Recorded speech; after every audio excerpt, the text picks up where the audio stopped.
الحمد للہ وحدہ لا شریک لہ والصلاة والسلام علی من لا نبی بعدہ اما بعد فاعوذ باللہ من الشیطان الرجیم بسم اللہ الرحمن الرحیم واذکر ربک فی نفسک تضرعا وخیفہ ودون الجہر من القول صدق اللہ العظیم۔ ہمارا دورہ تحقیق المسائل مرکز اہل سنت والجماعت سرگودہ میں اس وجہ سے رکھا جاتا ہے کہ موجودہ دور میں ہماری کچھ کمزوریاں ہیں، جن کمزوریوں کو دور کرنے کے لیے یہ کورس رکھا جاتا ہے۔ دوران درس نظامی اگر کوئی کمی کوتاہی رہ جائے اور ان کتب کو جو ہم نے پڑھی ہیں درس نظامی کے دوران، ان کو ہم نے عوام میں کیسے سمجھانا ہے اور ان مسائل کو عوام کے لہجے اور انداز میں اتر کر ان مسائل کو کیسے سمجھانا ہے، اس کا فن اللہ رب العزت نے الحمدللہ یہاں مرکز اہل سنت والجماعت سرگودہ میں رکھا ہے۔ اور ہمیشہ یاد رکھیں، جس کے پاس جو فن موجود ہو اس میں کسی بھی قسم کی جھجک محسوس نہیں کی جاتی۔ جس کے پاس جو فن موجود ہو وہ فن وہاں سے لینا چاہیے۔ حضرت شیخ دامت برکاتہم العالیہ اس پر مثال یوں دیتے ہیں کہ اگر مدرسے کے استاد الحدیث کے دفتر کا بورڈ خراب ہو جائے اور اس بورڈ کو ٹھیک کروانا ہو تو استاد الحدیث یہ نہیں دیکھیں گے کہ چونکہ میرے دفتر کا بورڈ خراب ہوا ہے تو میں اپنے سے اوپر کے کسی محدث کو دیکھوں، بلکہ عام دکاندار الیکٹریشین کو بلائیں گے اور اپنی ضرورت کو پورا کریں گے۔ اس کی وجہ بورڈ بنانے کا فن الیکٹریشین والے کے پاس ہے، کسی محدث کے پاس نہیں۔ اب یہ ہماری ضرورت ہے، اس ضرورت کو ہم پورا کرنے کے لیے ہم یہ نہیں دیکھتے کہ آیا آنے والا شخص بڑا ہے یا چھوٹا ہے، تو ہمیں بھی اسی طرح اگر کسی فن کی ضرورت ہو علم دین حاصل کرنے میں تو ہمیں انہی سے ہی رابطہ کرنا چاہیے اور انہی سے ہی ہمیں حاصل کرنی بھی چاہیے اور وقت بھی دینا چاہیے۔ مرکز اہل سنت والجماعت میں بنیادی طور پر جو خوبیاں ہیں ان میں دو خوبیاں بہت اہم ہیں۔ ایک خوبی فہم اور دوسرا افہام، کہ خود بھی سمجھیں اور آگے لوگوں کو بھی سمجھائیں۔ اس چیز کا تجربہ تو شاید میں کسی اور پر نہ کروں، سب سے پہلے اپنے اوپر کرتا ہوں کہ یہاں پر آنے سے پہلے اور فراغت کے وقت شاید کی بات نہیں، یقینی بات میں کر رہا ہوں کہ ہمیں ان مسائل اور ان عقائد کی نہ تو فہم تھی اور نہ ہمیں افہام آتا تھا۔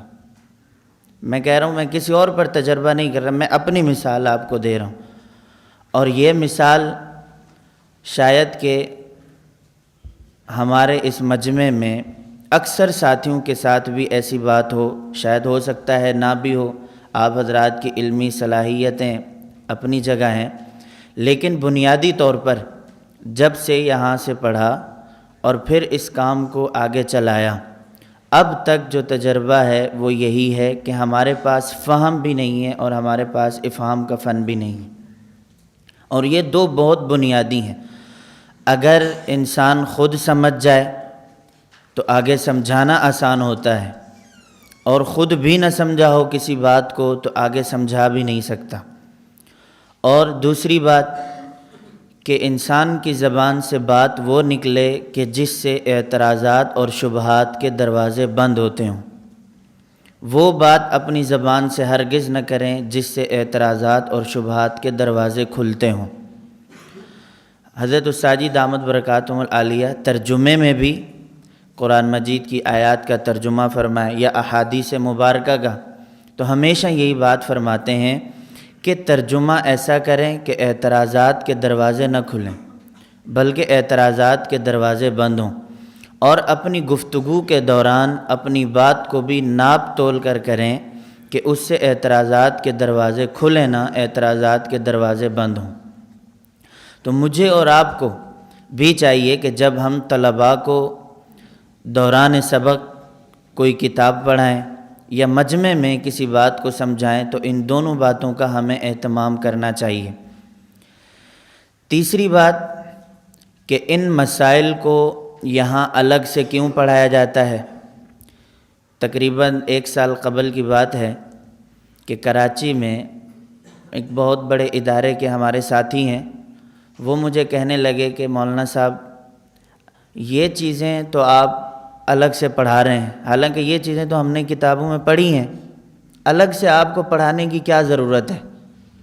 تو میں نے اس سے ایک الزامی سوال کیا، وہ یوں، میں نے اس سے کہا کہ دیکھیں آپ تبلیغی جماعت میں سالانہ چلہ لگانے جاتے ہیں؟ کہتے ہیں جی ہاں۔ تو میں نے کہا مدرسے کی 4 دیواری میں اعمال نہیں ہوتے؟ کہتے ہیں ہوتے ہیں۔ میں نے کہا یہاں نمازوں کا اہتمام نہیں ہوتا؟ کہتے ہیں ہوتا ہے۔ تو میں نے کہا الگ سے آپ چلہ کیوں لگانے جاتے ہیں؟ کہتے ہیں 2 چیزیں، نمبر 1 اعمال اپنی زندگی میں مکمل آ جائیں، اور نمبر 2 دوسروں کو اعمال پر لائیں۔ میں نے کہا یہی بات میں آپ سے کہتا ہوں کہ واقعی یہ مسائل کتب میں موجود ہیں، الگ سے پڑھانے کی ضرورت اس وجہ سے پیش آئی ہے کہ ہم ان کو مزید اچھی طرح سمجھیں کہ پختہ ہو جائیں، اور اس طرح پڑھیں کہ آگے دوسروں کو سمجھانے والے بن جائیں۔ اس نے کہا بات تو ٹھیک ہے۔ اب دیکھیں بات سمجھانا بسا اوقات اتنا آسان ہوتا ہے لیکن ہم اس کو مشکل بنا دیتے ہیں۔ اسی طرح کی بات میں آپ کے سامنے اور کرنے لگا ہوں۔ طلباء کے سامنے جانا ہوتا ہے، طلباء سے اکثر گپ شپ لگتی ہے، تو ایک ساتھی مجھے کہنے لگے کہ مولانا صاحب یہ بتائیں کہ یہ مسائل تو امت میں فرقہ واریت پیدا کرتے ہیں، اور جو عقائد آپ بیان کرتے ہیں اس سے تو امت میں فرقہ واریت بڑھتی ہے۔ ہمارے اساتذہ ہمیں منع کرتے ہیں کہ ان مسائل میں پڑھنے کی ضرورت نہیں۔ میں نے کہا بہت اچھی بات ہے۔ میں نے کہا اچھا یہ بتائیں کہ جب ہم ان عقائد اور مسائل کو سمجھاتے ہیں تو ہم بنیادی طور پر کیا بات کہتے ہیں، حکم کیا ہوتا ہے جو آپ نے سنا ہو؟ کہتے ہیں کہ آپ لوگوں کی زبان سے سنتے ہیں یہ عقیدہ ہوگا تو جنتی، یہ عقیدہ ہوگا تو جہنمی، بس آپ لوگوں کو جہنم میں بہت جلدی پہنچا دیتے ہیں۔ میں نے کہا کہ اچھا یہ بتائیں کہ یہ جو جنت اور جہنم کی بات ہے کہ اگر اعمال پر بیانات ہوتے ہیں، آپ سنتے بھی ہیں اور ہوتے بھی ہیں، تو اعمال پر جب بیانات ہوتے ہیں اساتذہ ترغیب بھی دیتے ہیں اور بزرگوں کے بیانات بھی ہوتے ہیں، تو وہ بھی فرماتے ہیں یہ عمل کرو گے تو جنت اور نہیں کرو گے تو جہنم، یہ عمل کرو گے تو جنت، نہیں کرو گے تو جہنم۔ تو میں نے کہا جنت اور جہنم کی بات تو اعمال میں بھی ہو رہی ہے۔ اگر ہم عقائد کے باب میں کریں کہ یہ عقیدہ ہوگا تو مسلمانوں والا سیدھا جنت میں، یہ عقیدہ اگر نہیں ہوگا تو مسلمانوں والا نہیں ہوگا تو یہ شخص جہنم میں جائے گا۔ میں نے کہا جنت اور جہنم کی بات ہم بھی کر رہے ہیں اور جنت اور جہنم کی بات آپ بھی کر رہے ہیں، تو ہمارے اور آپ میں فرق کیا ہے؟ آپ بات اعمال پر، بس فرق صرف اتنا ہے کہ آپ نے پورے دین کو صرف ایک چیز سمجھا ہے اعمال، اور ہم نے پورے دین کو 2 چیزیں ہم بنیادی طور پر، دین کا خلاصہ بھی 2 چیزیں ہیں، نمبر 1 عقائد اور نمبر 2 اعمال۔ میں نے کہا کہ آپ عقائد پر بات کرتے ہی نہیں ہیں اور اعمال پر بات کرتے ہیں، تو اعمال پر جو حکم آپ لگاتے ہیں تو اس سے بھی تو 2 طرف تقسیمات ہو رہی ہیں، یہ عمل کرو جنت، یہ عمل کرو جہنم۔ تو یہی بات اگر ہم کریں تو ہم غلط ہو گئے اور آپ ٹھیک ہو گئے، یہ کیسے ہو سکتا ہے؟ اپنے لیے بھی ترازو وہی رکھو جو ہمارے لیے ترازو ہو۔ ہمارے ساتھ بات کرنے سے پہلے آپ اپنا بھی سمجھ لیا کریں کہ ہم اپنی زبان سے کیا کہتے ہیں۔ تو تیسری بات یہ ہے، اس کے ساتھ ساتھ ایک اور بات سمجھیں کہ ان مسائل کو کیا بیان کرنا واقعی فرقہ واریت ہے؟ ایسی بات ہرگز نہیں۔ اور اسی کے ساتھ دوسری بات یہ سمجھیں کہ ہم اور ہماری پالیسی اور ہمارا کام یہ کون سا ہے؟ دیکھیں دو چیزیں ہیں، ایک یہ ہے کہ ہم ان عقائد اور مسائل کو بیان کرتے ہیں مخالف لوگوں کے لیے، ایک بات۔ دوسری بات یہ ہے کہ ہم یہ عقائد اور مسائل بیان کرتے ہیں اپنے لیے۔ الحمدللہ ہماری پالیسی یہ ہے کہ ہم یہ بات کہتے ہیں کہ مخالف کے لیے مسائل نہیں، کہ مخالف کے لیے عقائد بیان نہ کیے جائیں، بلکہ اپنی سمجھ کے لیے اور اپنی تحقیق کے لیے اور اپنی علمی ذوق کو بڑھانے کے لیے یہ مسائل بیان کیے جائیں اور خود بھی سمجھے جائیں۔ مخالف تو بعد میں ہے، یہ تو اس وقت ہو جب ہمیں پہلے خود کو سمجھ آئے۔ ہم کہتے ہیں مخالف کی بات بعد میں ہے، ہم یہ چاہتے ہیں کہ ہمارے علماء، طلباء، ہمارے فضلاء کرام ان مسائل کو خود پہلے اچھے طریقے سے سمجھیں، اور 100 میں سے 80%، شاید کم ہو 90% بھی آپ لگا لیں، ہمیں عقائد کی عین کا بھی نہیں پتہ اور مسائل کی میم کا بھی نہیں پتہ۔ مسائل تو پورا لفظ ہے، عقائد تو پورا لفظ ہے۔ یہ بات کیوں؟ جب آپ خود فارغ ہوں گے، عوام آپ سے سوال کرے گی، کسی طالب علم نے آپ سے سوال کرنا ہے، اندازہ پھر ہوتا ہے۔ اگر ہم عقائد میں بھی ہم نے صرف 1-2 عقیدے سمجھتے ہیں کہ بس یہی 2 عقیدے ہیں، ایسی بات نہیں ہوتی۔ عقائد تو پورا باب ہے۔ ہم یہ کہتے ہیں کہ اب آپ کے سامنے شرح فقہ الاکبر پڑھائی جا رہی ہے، شرح عقیدہ طحاویہ پڑھائی جا رہی، عقیدہ طحاویہ پڑھائی گئی ہے، المحنت المفند پڑھائی گئی ہے، تو اس کا تعلق اس چیز سے نہیں ہے کہ مخالف کے ساتھ ہمارا اختلاف ہے یا نہیں، کسی کے ساتھ ہمارا اختلاف ہے یا نہیں، اگر اختلاف ہو تو بیان کریں، اختلاف ہو تو بیان ہی نہ کریں، ایسی بات نہیں ہوتی۔ بلکہ پہلے اپنے آپ کو سامنے رکھ کر ہم یہ بات کہتے ہیں کہ پہلے اپنے آپ کو سامنے رکھیں، عقائد اور مسائل پہلے خود سمجھیں، اور بعد میں آپ دوسروں کو بھی سمجھائیں۔ اور دوسروں کو بھی سمجھانے کے لیے یہ ضروری نہیں کہ مخالف ہو تو سمجھائیں، کوئی آپ کی مخالفت کرے تو سمجھائیں، یہ ضروری نہیں ہوتا۔ بلکہ اگر آپ ایک تجربہ کر لینا، ہم تو یہ بات ساتھیوں کو کہتے ہیں کہ اپنی مسجد میں اور اپنے مدرسے میں اگر طلباء کو اور اپنی مسجد میں مقتدیوں کو یہ بات وقت سے پہلے خود سمجھ کر اور مقتدیوں کو اور طلباء کو سمجھائی جائے، تو پھر یہ طلباء آگے جا کر گمراہ بھی نہیں ہوتے، اور یہ مقتدی آگے جا کر اپنے عقائد اور نظریات سے پھسلتے بھی نہیں ہیں۔ ہمیں فکر اس وقت لگتی ہے کہ جب کوئی مسئلہ پیش آ جائے، پھر ہم کہتے ہیں اوہو ان عقائد کی تو بڑی ضرورت ہے، ان مسائل کی تو بڑی ضرورت ہے۔ ابھی یہاں سرگودا میں کچھ دن آنے سے قبل ایک مولانا صاحب ہیں، وہ میرے پاس تشریف لائے اور 1 ہفتہ مجھ سے پڑھتے رہے باضابطہ۔ انہوں نے کہا کہ ہماری مسجد میں فضا وہ تبلیغی جماعت کی ہے، اور ساری مسجد جو ہے وہ تبلیغی جماعت والوں کی ہے، سرپرست بھی تبلیغی ہیں، امام صاحب بھی تبلیغی ہیں، پوری مسجد تبلیغی ہے۔ لیکن کچھ عرصہ گزرا ہے کہ وہاں پر ایک ساتھی نے ہماری جو نماز ہے وہ نماز پڑھنا چھوڑ دی، دوسرے مسلک والوں کی نماز اختیار کر لی۔ ہم نے کہا کوئی بات نہیں، چلو وہ بھی نماز ہے۔ کہتے ہیں کہ ایسے جب ہم اس کو چھوڑا تو کچھ عرصے بعد پتہ چلا کہ 10 تبلیغی جماعت کے ساتھی ایسے ہیں کہ جن کی نماز بدل گئی ہے۔ کہتے ہیں اب ہمیں فکر لاحق ہوئی، اب وہ میرے پاس آئے کہ بھئی آپ ایسے کریں کہ آپ مجھے یہ سمجھائیں اور پڑھائیں، میں پھر آگے جا کر وہاں سمجھاؤں گا۔ تو 5 دن انہوں نے مجھے تقریباً روزانہ 2 گھنٹے وقت دیا، 5 دن ان کو بنیادی طور پر جو مسائل اور اصول تھے میں نے پڑھائے، تو ماشاءاللہ وہ بہت خوش ہوئے۔ کہتے ہیں مولانا صاحب میں یہ سمجھتا تھا کہ یہ کام تو پھڈوں والا ہے، یہ کام تو بحث مباحثے والا ہے۔ میں نے کہا یہ بات ایسی نہیں ہے، یہ آپ لوگوں نے سنا ہے کہ بس یہ کام بغیر بحث مباحثے کے ہو نہیں سکتا، یہ کام بغیر مناظرے کے ہو نہیں سکتا، اور یہ تجربے کی بات ہے کہ بحث مباحثہ اور مناظرے سے زیادہ فائدہ داعیانہ انداز میں بات کو سمجھانے سے ہوتا ہے۔ اب ہمارا آپ طریقہ بھی دیکھیں گے، ہماری پالیسی بھی دیکھیں گے کہ مناظرہ ہمارے یہاں پہلے نہیں ہے کہ سب سے پہلے جی بات ہوئی تو ہم مناظرہ کریں، ایسی بات نہیں ہوتی۔ حضرت ساجی فرمایا کرتے ہیں جو میرے تجربات ہیں ان پر عمل کرو، اپنے نئے تجربات کرنے سے زیادہ اچھا ہے۔ اور یہ بات حقیقت ہے کہ آپ داعیانہ انداز میں طلباء کو سمجھائیں، علماء کو سمجھائیں، عوام میں سمجھائیں تو کبھی مناظرے کی ضرورت پیش ہی نہیں آتی۔ ایک ہے میدان جہاد میں قتل و غارت بھی ہو، اسلحہ بھی استعمال ہو اور پھر اس کے بعد میدان فتح ہو، اور دوسرا میدان جہاد سے فتح حاصل کرنے کا طریقہ یہ ہے کہ آپ کا اسلحہ بھی استعمال نہ ہو، ساتھی بھی سارے بچ جائیں اور میدان بھی فتح ہو جائے۔ تو کون سا طریقہ اچھا ہے؟ دوسرا والا۔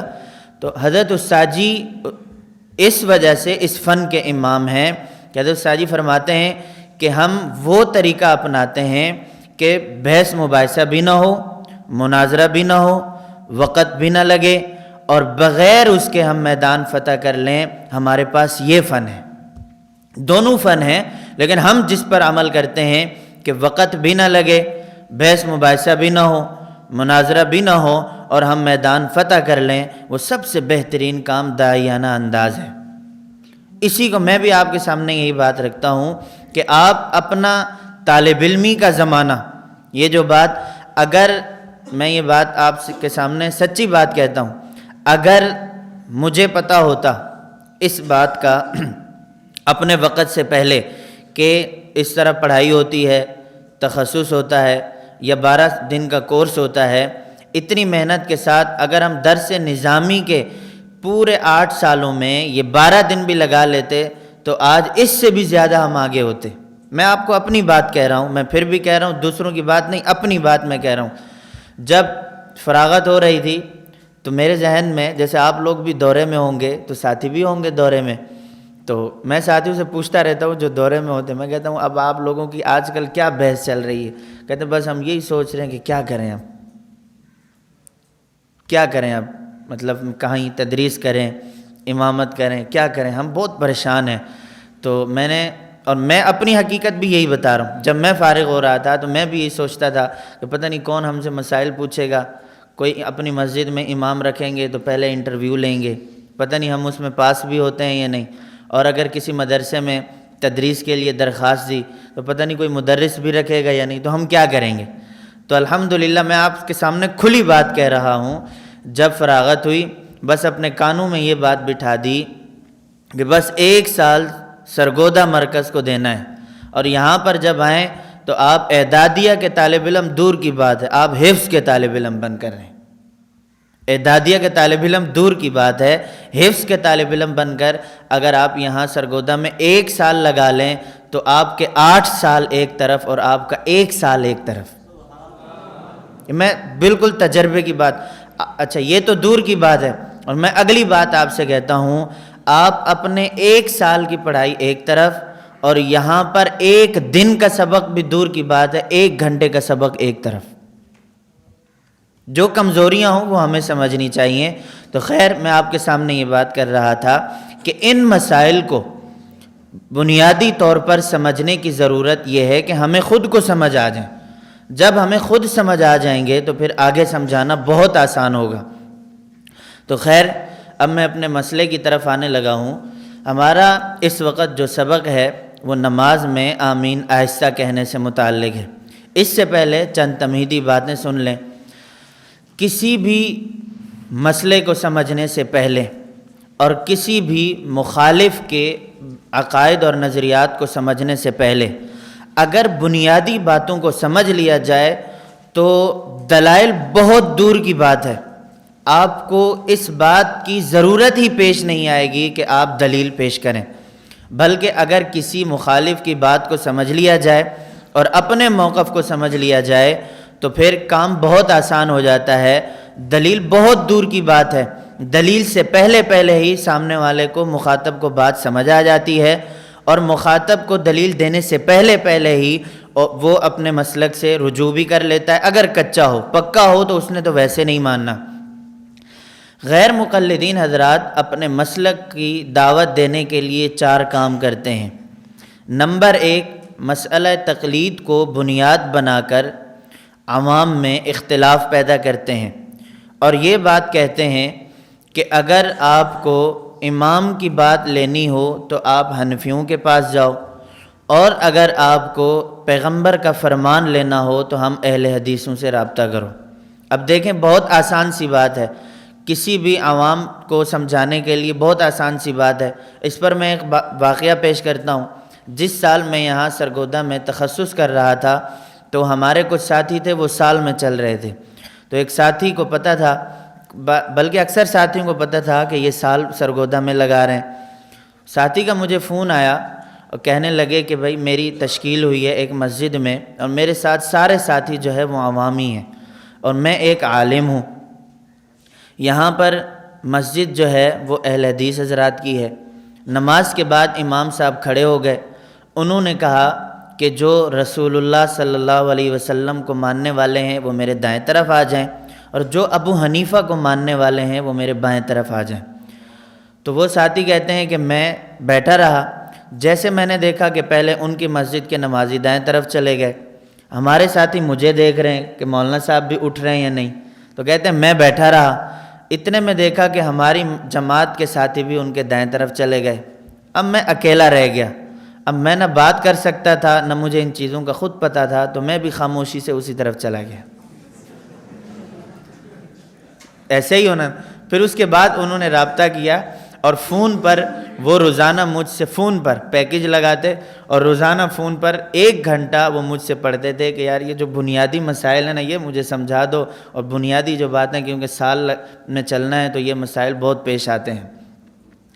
ہمارے بارے میں حضرت استاد جی فرماتے ہیں کہ یہ لوگ سمجھتے ہیں کہ تبلیغی جماعت کے خلاف ہیں، ان کا کام تبلیغی جماعت کے خلاف ہے، آپ سنتے ہی رہتے ہیں، لیکن جب آپ قریب آئیں تو سب سے زیادہ دفاع اس میں تبلیغی جماعت کا ہوتا ہے، سب سے زیادہ دفاع، اور جتنا فائدہ باقیوں کو بعد میں، جتنا فائدہ اس کام سے تبلیغی جماعت کو ہوا ہے شاید کسی اور کو نہیں ہوا۔ تو خیر بات آ گئی، تو مسئلہ تقلید کو بنیاد بنا کر وہ عوام میں یہ بات کہتے ہیں کہ اگر امام کی بات لینی ہو تو ان حنفیوں کے پاس جاؤ، اور اگر پیغمبر کا فرمان لینا ہو تو ہم اہل حدیثوں کے پاس آؤ۔ مسئلہ تقلید کو بنیاد بنا کر امام کو انہوں نے رسول اللہ صلی اللہ علیہ وسلم کے مقابلے میں کھڑا کیا۔ نمبر 2، نماز کے وہ مسائل کہ جن میں احادیث 2 قسم کی ہیں، نماز کے وہ مسائل جن میں احادیث 2 قسم کی ہیں، تو انہوں نے اس پر یہ کام کیا کہ اپنے مسئلے کے مطابق جو بظاہر ان کے موقف کی تائید کرتی ہے اس حدیث کو لے لیا، اور جو ان کے مسئلے کی تائید نہیں کرتی ان احادیث کا انکار کر دیا۔ عوام کے سامنے ان احادیث کو پیش کرتے ہیں جو بظاہر، یہ بظاہر کا لفظ اس وجہ سے کہہ رہے ہیں کہ بظاہر دیکھنے میں ایسے ہوتا ہے کہ یہ حدیث ان کی تائید کرتی ہے، اگر بنیاد کو دیکھا جائے تو حدیث اور قرآن کی آیات کبھی بھی مخالف کے عقیدے اور مسئلے کی تائید ہرگز نہیں کرتی۔ تو دوسری بات کہ مسائل، وہ مسائل نماز کے جن میں احادیث 2 قسم کی ہوتی ہیں، ان کے مسلک کے مطابق جو حدیث ہو اس کو لے لیتے ہیں، اور باقی احادیث صحیح بھی ہوں تو اس کا انکار کر دیتے ہیں۔ یہ ان کا دوسرا طریقہ ہے۔ اور نمبر 3، ہماری وہ عبارات جن کا تعلق تصوف، کشف و کرامات سے ہے، اور وہ عبارات ان کتب میں موجود ہیں جن کتب کا تعلق تصوف، کشف و کرامات سے ہے، ان عبارات کو لے کر عوام میں اعتراض کرتے ہیں کہ دیکھو ان کے عقائد و نظریات شرکیہ ہیں، ان کے عقائد و نظریات کفریہ ہیں، تو لہٰذا آپ ابو حنیفہ کی بات کو لوگے تو آپ کافر بھی بنو گے، اور دیوبندیوں کی بات کو لوگے تو آپ مشرک بھی بنو گے۔ تو ان عبارات کو لے کر اور ان واقعات کو لے کر عوام میں چرچا اور ولولہ کرتے ہیں کہ دیکھو ان کی عقائد و نظریات کفریہ اور شرکیہ ہیں، حالانکہ اگر دیکھا جائے تو ان عبارات کا تعلق تصوف اور کشف و کرامات سے ہوتا ہے، عقائد اور علم الکلام کی کتب سے نہیں ہوتا۔ اگر وہ عبارات عقائد اور علم الکلام کی کتب سے ہوتی تو پھر اعتراض بنتا، لیکن اعتراض تو عقائد اور علم الکلام کی کتب میں ہے ہی نہیں، لیکن وہ عوام کو دھوکہ دینے کے لیے کہتے ہیں دیکھو ادھر قرآن کہتا ہے اور دوسری طرف ان کی کتاب میں یہ عبارت موجود ہے، اور ان کی یہ عبارت قرآن مجید کی آیت کے خلاف ہے، اب بتاؤ ان کا عقیدہ قرآن کے مطابق ہے یا مخالف؟ عوام کہتے ہیں مخالف۔ اسی وجہ سے کہتے ہیں، ہم کہتے ہیں کہ قرآن کو لے لو اور ان حنفیوں اور دیوبندیوں کو چھوڑ دو۔ ہم کہتے ہیں نہیں، اگر آپ حقیقت میں ہم سے دیکھیں اور حقیقت میں ہم سے یہ بات سمجھیں تو آپ کو یہ عبارات کفریہ اور شرکیہ بھی نظر نہیں آئیں گی۔ اور دوسری بات یہ ہے کہ یہ اعتراض اس وقت بنتا جب ان کا تعلق عقائد سے ہوتا، یہ اعتراض اس وقت بنتا جب ان کا تعلق علم الکلام کی کتب سے ہوتا، لیکن ان عبارات کا تعلق نہ عقائد سے ہے اور نہ ان عبارات کا تعلق علم الکلام سے ہے، تو پھر اعتراض بنتا ہی نہیں ہے۔ چوتھی بات، فقہ حنفی کے وہ مسائل جو غیر مفتابہہ ہیں۔ ہماری کتب میں، فقہ حنفی کی کتب میں دو قسم کے مسائل ہیں، بعض وہ ہیں جو مفتابہہ ہیں اور بعض وہ ہیں جو غیر مفتابہہ ہیں، جن پر ہمارا فتویٰ نہیں ہے۔ غیر مقلدین ان عبارات کو لے کر اور ان مسائل کو لے کر جن پر ہمارا فتویٰ نہیں ہوتا، ان کو لے کر عوام میں یہ مخالفت پیدا کرنے کی کوشش کرتے ہیں کہ دیکھو ان کے مسائل ٹھیک نہیں، ان کے مسائل قرآن اور احادیث کے خلاف ہیں، جبکہ ہمارا فتویٰ ان پر نہیں ہوتا، اور بظاہر دیکھنے میں وہ ان کو قرآن اور حدیث کے خلاف نظر آتی ہیں۔ تو چار قسم کے کام ہیں جو یہ مخالف لوگ کرتے ہیں۔ نمبر ایک، مسئلہ تقلید کو بنیاد بنا کر امام اور رسول اللہ کو آپس میں مخالف دکھاتے ہیں۔ اور نمبر دو، ہماری وہ نماز کے وہ مسائل جن میں احادیث دو قسم کی ہیں، اپنے طریقے کے مطابق، اپنے مسلک اور موقف کے مطابق جو حدیث ہو اس کو ٹھیک کہتے ہیں، اور جو ہمارے مسلک کے مطابق حدیث ہو اس کو حدیث کے مخالف اور ضعیف اور بسا اوقات حدیث کا انکار بھی کر دیتے ہیں۔ اور نمبر تین، وہ عبارات جن کا تعلق تصوف، کشف و کرامات سے ہے، ان کو لے کر اعتراض کرتے ہیں ہمارے عقائد پر، جبکہ ان کا تعلق ہمارے عقائد اور علم الکلام کی کتب سے نہیں ہوتا۔ اور نمبر چار، فقہ حنفی کی وہ عبارات جن میں مسائل، فقہ حنفی کے وہ مسائل کہ جو دو قسم کے ہیں، نمبر ایک مفتابہہ اور نمبر دو غیر مفتابہہ اقوال، تو یہ مفتابہہ قول کو لے کر اعتراض نہیں کرتے بلکہ غیر مفتابہہ اقوال کو لے کر اعتراضات کرتے ہیں۔ اگر ہم ان چاروں اصولوں سے، ان کے طریقہ کار سے واقف ہو جائیں تو ان سے گفتگو کرنا اور ان کو بات سمجھانا بہت آسان ہو جاتا ہے۔ میں نے آپ کے سامنے جو بات کی کہ جن کا تعلق کشف و کرامات سے ہوتا ہے اور ہمارے علم الکلام کی کتب سے نہیں ہوتا، اس پر ایک واقعہ سن لیں۔ حضرت استاد محترم مولانا عاطف معاویہ صاحب دامت برکاتہم العالیہ کے پاس ایک شخص آیا اور ان سے کہا کہ دیکھیں آپ کی کتاب فضائل صدقات میں حضرت شیخ الحدیث مولانا زکریا رحمۃ اللہ علیہ نے ایک واقعہ لکھا ہے بزرگ کا۔ بزرگ نے فرمایا کہ میری موت فلانے دن 7 دن بعد میری موت آ جائے گی، اور انہوں نے اپنی موت کو سامنے رکھ کر اپنے گھر والوں کو وصیتیں کر دی۔ اب دیکھیں، کہتے ہیں اعتراض یہ ہے کہ آپ کی اس کتاب میں یہ بات موجود ہے کہ وقت سے پہلے ہی موت کا پتہ چل جاتا ہے کہ موت آنے والی ہے، اور ادھر قرآن کی آیت کو دیکھیں تو قرآن مجید میں ہے وَمَا تَدْرِي نَفْسٌ بِأَيِّ أَرْضٍ تَمُوتُ وَمَا تَدْرِي نَفْسٌ بِأَيِّ أَرْضٍ تَمُوتُ، کہ کس کو کیا پتہ کہ اس کی موت کہاں آنی ہے، کسی کو کیا پتہ کہ انسان کی موت کب آنی ہے۔ اب دیکھیں قرآن کی آیت کہہ رہی ہے کہ موت کب آنی ہے کسی کو نہیں پتہ، اور آپ کی کتاب میں واقعہ لکھا ہے کہ بزرگ 7 دن پہلے بتلا رہے ہیں کہ میری موت کتنے دن بعد آئے گی، 7 دن بعد۔ اب بتاتے ہیں کہ یہ واقعہ قرآن مجید کی آیت کے خلاف ہے، لہذا آپ لوگوں کے عقائد شرکیہ ہیں، جبکہ حقیقی علم تو اللہ کے پاس ہے کہ کسی کی موت کب آنی ہے اور کس وقت اور کس جگہ پہ آنی ہے۔ اب دیکھیں یہ عبارت کس کی ہے؟ فضائل صدقات۔ فضائل صدقات عقیدے کی کتاب ہے؟ نہیں۔ اور یہ واقعہ یہ عقیدے سے متعلق ہے یا علم الکلام سے متعلق ہے؟ نہیں، بلکہ کشف و کرامات سے۔ تو حضرت استاد جی نے فرمایا کہ اچھا یہ بتاؤ، اگر اسی طرح کی بات میں خیر القرون سے آپ کو دکھا دوں تو اس پر بھی آپ یہی فتویٰ لگائیں گے؟ تو کہنے لگا جی بالکل میں یہی لگاؤں گا۔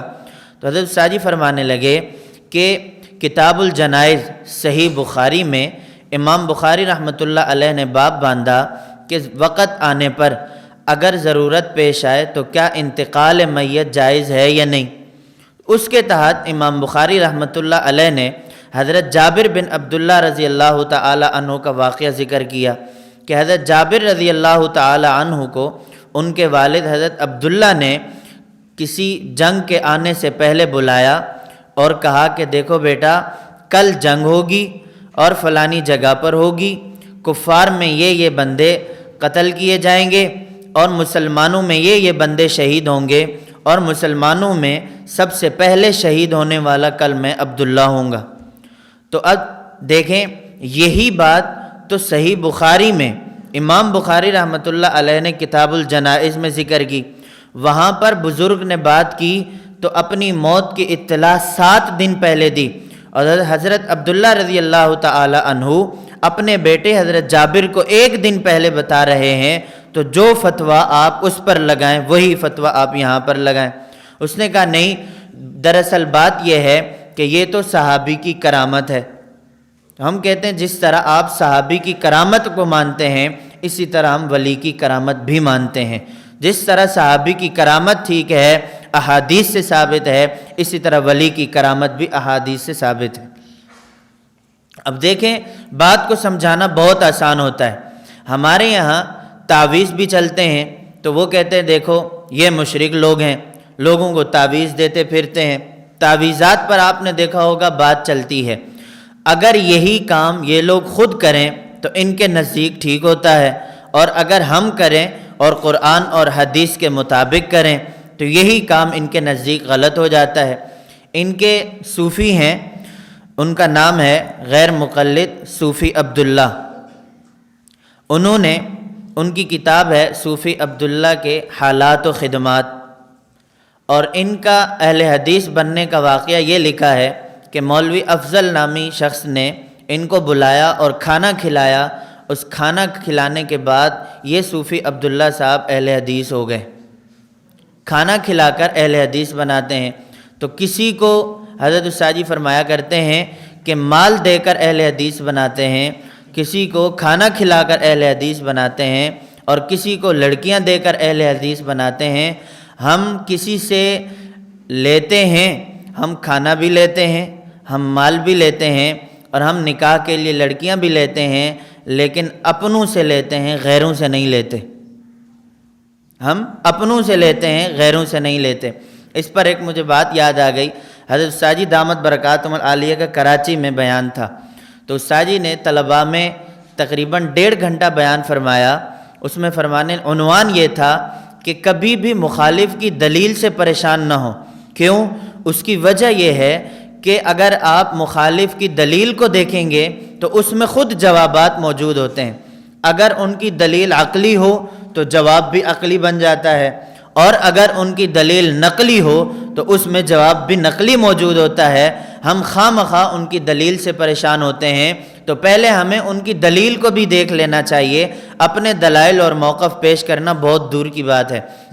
تو غیر مقلد کی کتاب ہے صوفی عبداللہ کے حالات و خدمات، تو اس میں لکھتے ہیں کہ ایک عورت تھی، اس کی اولاد نہیں ہوتی تھی۔ اس کا شخص صوفی عبداللہ کے پاس، اس کا شوہر صوفی عبداللہ صاحب کے پاس اپنی بیوی کو لے آیا اور کہا کہ دیکھیں یہ میری بیوی ہے، اس کی اولاد نہیں ہوتی۔ تو صوفی صاحب نے عورت کو بلایا اور کہا کہ منہ کھولو۔ اس نے منہ کھولا تو صوفی صاحب نے پھونک ماری، تو پھونک مارنے کے بعد کچھ عرصہ گزرا تو اس عورت کی اولاد ہو گئی۔ تو بعد میں ان کے مریدین نے لکھا کہ اصل میں بات یہ ہے کہ جب صوفی صاحب نے پھونک ماری تھی تو ساتھ میں صوفی صاحب کی تھوک بھی تھی، وہ تھوک کی آمیزش سے اللہ نے اس عورت کو اولاد دے دی۔ ہم کہتے ہیں کہ اگر ہم قرآن اور احادیث سے تعویذ لکھیں تو وہ شرک، اور تمہاری پھونک سے بھی عورتوں کی اولادیں ہو جاتی ہیں، عجیب بات ہے۔ دوسرا واقعہ لکھا کہ ایک شخص تھا، اس کی بیوی سے نرینہ اولاد نہیں تھی، تو وہ صوفی صاحب کے پاس آیا اور کہا کہ دیکھیں میری بیوی ہے اور ہماری نرینہ اولاد نہیں ہو رہی۔ تو صوفی صاحب نے زمین پر ایک لکیر کھینچی، دوسری لکیر کھینچی، تیسری لکیر کھینچی، اور جب چوتھی لکیر کھینچنے لگے تو اس عورت کے شوہر نے صوفی صاحب کا ہاتھ پکڑ لیا۔ تو کچھ عرصہ گزرا تو اللہ رب العزت نے صوفی صاحب کی ان لکیر کھینچنوں کی برکت سے اللہ تعالیٰ نے اس عورت کو 3 نرینہ اولاد دی اور چوتھا بچہ بھی دیا، لیکن وہ ناقص تھا کیونکہ پیر صاحب کی لکیر آدھی تھی، اس کے شوہر نے روک دی تھی۔ ان کی لکیروں سے بھی اولادیں ہو جاتی ہیں، اور ہمارے قرآن اور احادیث سے بھی تعویذات ہوں، وہ پھر بھی کفریہ شرکیہ ہیں۔ تو بات یہ ہے کہ اگر آپ دیکھیں اس طرح ایک اور واقعہ بھی لکھا ہے کہ ایک دیہاتی تھا، اس نے بھینس پالی ہوئی تھی، تو اس کی بھینس ہر وقت کٹا دیتی تھی، اور کٹی یعنی مؤنث نہیں دیتی تھی۔ تو وہ دیہاتی صوفی صاحب کے پاس آیا اور کہنے لگا کہ صوفی صاحب میری بھینس ہے اور میں نے پالی ہوئی ہے، ہر وقت کٹا ہی دیتی ہے، کٹی دیتی نہیں ہے۔ تو صوفی صاحب نے اس بھینس کی دم کو پکڑا اور اس کی دم کو ہلایا اور کہا کہ دے کٹی دے کٹی دے کٹی، تو اللہ تعالیٰ نے مسلسل 3 کٹیاں دی۔ اب دیکھیں، بات کہنے کا مطلب یہ ہے کہ یہ کریں تو ٹھیک اور ہم کریں۔ ایک شعر ہے، ہم آہ بھی کریں تو ہو جاتے ہیں بدنام، اور وہ قتل بھی کریں تو چرچا نہیں ہوتا۔ ایک مولانا صاحب تھے، بیان فرما رہے تھے، تو ان کو اردو نہیں آتی تھی۔ ہمارے پختون ساتھی بھی ہیں، تو میں اس طور پر یہ واقعہ نہیں سنا رہا، صرف مضحکہ اور خیر سنا رہا ہوں۔ اردو میں بہت مشکل ہوتی ہے، تو ان کو اردو نہیں آتی تھی، تو وہ یہ شعر کہنے لگے کہ ہم آہ بھی کریں تو ہو جاتی ہے بدنام، وہ قتل بھی کریں تو چرچا نہیں ہوتی۔ تو اردو بھی ایسی چیز ہے کہ جس کو سیکھنا چاہیے، کی اور کے میں فرق ہونا چاہیے۔ تو خیر، بنیادی طور پر میں نے آپ حضرات کے سامنے بات رکھی کہ یہ وہ عبارات پیش کرتے ہیں جن کا تعلق کشف و کرامات سے ہوتا ہے، عقائد و نظریات سے نہیں ہوتا۔ اسی طرح دوسری بات یہ سمجھیں کہ مسئلہ ایک ہوتا ہے، احادیث اس پر 2 قسم کی ہوتی ہیں۔ بنیادی طور پر جب میں نے بات کہی، توجہ رکھیں، توجہ، یہ واقعہ صرف میں نے ویسے سنا ہے، ایسا نہ ہو کہ آپ اس ساتھی پر فٹ کریں جس کو اردو نہ آتی ہو اس لیے نہیں سنا ہے، چونکہ یہ مسائل اور عنوان بہت سخت ہوتے ہیں، بات سمجھانا بہت مشکل ہوتی ہے، اور پہلی دفعہ جب کوئی مشکل چیز آسان طریقے سے سنی جائے تو وہ سمجھ نہیں آتی، جس کو کہتے ہیں سہل ممتنع۔ آپ قطبی اٹھائیں گے نا، تو صاحب قطبی جو ہے بہت کوشش کرتا ہے کہ میں اس بات کو بہت آسانی سے سمجھاؤں، تو وہ ایک ہی بات کو 10 رخ سے پیش کرتا ہے۔ وہ اتنا آسان بناتے بناتے بناتے وہ سامع پھر بھی کہتا ہے کہ مجھے بات سمجھ میں نہیں آئی، اس کو کہتے ہیں سہل ممتنع۔ تو یہاں پر سہل ممتنع نہیں ہے، بلکہ چونکہ عنوانات بہت مشکل ہوتے ہیں اور اصول چونکہ بنیادی طور پر مشکل ہوتے ہیں۔ حضرت استاد جی فرمایا کرتے ہیں کہ اپنی زبان سے آسان الفاظ استعمال کریں کہ عام آدمی بھی سمجھ سکے اور خاص آدمی بھی سمجھ سکے۔ تو خیر، مسئلہ ایک ہوتا ہے، احادیث اس پر 2 قسم کی ہوتی ہیں۔ مسئلہ ایک ہوتا ہے اور احادیث اس پر 2 قسم کی ہوتی ہیں۔ تو اب کبھی کبھی یوں ہوتا ہے کہ اس پر فیصلہ اللہ کے نبی کا موجود ہوتا ہے، اور کبھی کبھی نبی کا فیصلہ نہیں ہوتا بلکہ فقیہ اور مجتہد کا قول ہوتا ہے۔ اگر مسئلہ ایک ہو، احادیث اس پر 2 قسم کی ہوں، اور دوسری حدیث بھی پیغمبر کی طرف سے صراحت آ گئی ہو، اس کی مثال کہ عورتوں کا قبروں پر جانا جائز ہے یا نہیں۔ ایک حدیث میں یہ ہے کہ عورتوں کا قبروں پر جانا جائز نہیں اور نہیں جانا چاہیے، لیکن ساتھ ہی میں اللہ کے نبی کا فرمان بھی صراحت کے ساتھ موجود ہے، کنت نہیتکم عن زیارت القبور، کہ میں نے تمہیں قبروں کی زیارت سے منع کیا تھا، فزورھا، بس اب تم زیارت کیا کرو۔ اب دیکھیں، مسئلہ ایک ہے کہ قبروں پر عورتیں جا سکتی ہیں یا نہیں۔ پہلی حدیث میں یہ ہے کہ نہیں جا سکتی، لیکن پیغمبر کی صراحت آ گئی کہ اب جا سکتی ہیں۔ تو کبھی کبھی مسئلہ ایک ہوتا ہے اور احادیث اس پر 2 قسم کی ہوتی ہیں، اور ساتھ میں پیغمبر کی صراحت بھی موجود ہوتی ہے۔ نمبر 2، کبھی کبھی مسئلہ یوں ہوتا ہے کہ احادیث 2 قسم کی ہیں لیکن پیغمبر کی صراحت نہیں۔ اب یہ دیکھتے ہیں کہ خلیفہ راشد نے کس موقف کو لیا ہے، اور خلیفہ راشد نے کون سی حدیث کو ترجیح دی ہے، اور کون سا عمل امت کے سامنے پیش کیا ہے۔ اگر خلیفہ راشد امت کے سامنے عمل وہ پیش کرے کہ جس سے ایک حدیث کو ترجیح ہوتی ہو اور ایک حدیث کی تائید ہوتی ہو، تو ہم اس کو لے لیں گے اور اس سے صحابی کی سنت سمجھیں گے۔ یہاں پر ایک بات سمجھ لیں کہ ایک ہوتی ہے صحابی کی سنت اور ایک ہوتا ہے صحابی کا اجتہاد۔ صحابی کی سنت اور اجتہاد کو سمجھ لیں تو بہت سارے اعتراضات ختم ہو جاتے ہیں۔ خلیفہ راشد کی سنت، صحابی نہیں، خلیفہ راشد کی سنت اور خلیفہ راشد کا اجتہاد۔ خلیفہ راشد کی سنت کو دیکھیں تو بہت سارے مسائل حل ہو جاتے ہیں، اور خلیفہ راشد کے اجتہاد کو دیکھیں تو بھی۔ جو لوگ یہ بات نہیں سمجھتے وہ اعتراض کر بیٹھتے ہیں اور سنت اور اجتہاد کو ایک ہی بات سمجھتے ہیں۔ خلیفہ راشد کوئی عمل پیش کرے اور سامنے سے صحابہ اس سے اختلاف نہ کریں بلکہ خاموش ہو جائیں اور اسے قبول فرما لیں، یہ خلیفہ راشد کی سنت کہلاتی ہے۔ اس سنت کا وہی درجہ ہوتا ہے جو پیغمبر کی سنت کا درجہ ہوتا ہے۔ علیکم بسنتی وسنت الخلفاء الراشدین المہدیین، جو درجہ میری سنت کا ہوگا وہی درجہ میرے خلیفہ راشد کی سنت کا بھی وہی ہوگا۔ یہ ہے خلیفہ راشد کی سنت کہ خلیفہ راشد کوئی عمل پیش کرے اور اس سے ایک حدیث کی تائید ہوتی ہو تو اسی حدیث کو لے کر خلیفہ راشد کی سنت کو لے لیں گے، اور خلیفہ راشد کی سنت اس وقت کہلاتی ہے جب خلیفہ راشد ایک بات پیش کریں اور سامنے صحابہ اختلاف نہ کریں۔ اور نمبر 2، صحابی کوئی عمل پیش کرے اور اس سے باقی صحابہ اختلاف کریں تو یہ صحابی کا اجتہاد کہلاتا ہے، یہ صحابی کی رائے کہلاتی ہے۔ تو اس میں یہ ہے، ایک صحابی کی بات کو لے لیں تو ٹھیک ہے اور دوسری صحابی کی بات کو لے لیں تو ٹھیک ہے۔ یوں نہیں کر سکتے کہ ایک صحابی کی رائے کو لے لیں، اس پر عمل کریں اور دوسرے صحابی پر تنقید کریں، یہ نہیں ہو سکتا، بلکہ خلیفہ راشد کی سنت کا الگ درجہ ہے اور صحابی کے اجتہاد کا الگ درجہ ہے۔ خلیفہ راشد کی سنت بھی لیں گے اور صحابی کا اجتہاد بھی لیں گے۔ اگر خلیفہ راشد کی سنت کی مخالفت کریں گے، یہ ایسے مخالفت ہے جیسے پیغمبر کی سنت کی مخالفت ہے، اور اگر صحابہ میں اختلاف کریں اور صحابہ کے اجتہاد سے اختلاف کریں تو اس کا طریقہ یہ ہے کہ ایک صحابی کی رائے کو لے لیں، ٹھیک ہے، لیکن ساتھ میں دوسرے صحابی پر تنقید نہ کریں۔ اسی طرح علماء دیوبند میں اختلاف ہو، ایک ہے علماء دیوبند کا اختلاف اور ایک ہے علماء دیوبند سے اختلاف۔ علماء دیوبند کا اختلاف وہ ہے کہ مسئلہ ایک ہے، دو طرف دونوں علماء ہیں اور اہل حق ہیں، دونوں طرف ہیں، ایک کی رائے لے لیں تو ٹھیک ہے، دوسرے کی رائے لے لیں تو ٹھیک ہے، لیکن کسی عالم پر تنقید کی اجازت نہیں۔ اسی طرح صحابہ میں دیکھ لیں، صحابہ میں دو رائے ہوں، ایک صحابی کی رائے لے لیں، یہ بھی ٹھیک ہے، اور دوسرے صحابی کی رائے لے لیں، یہ بھی ٹھیک ہے، لیکن تنقید نہیں کر سکتے۔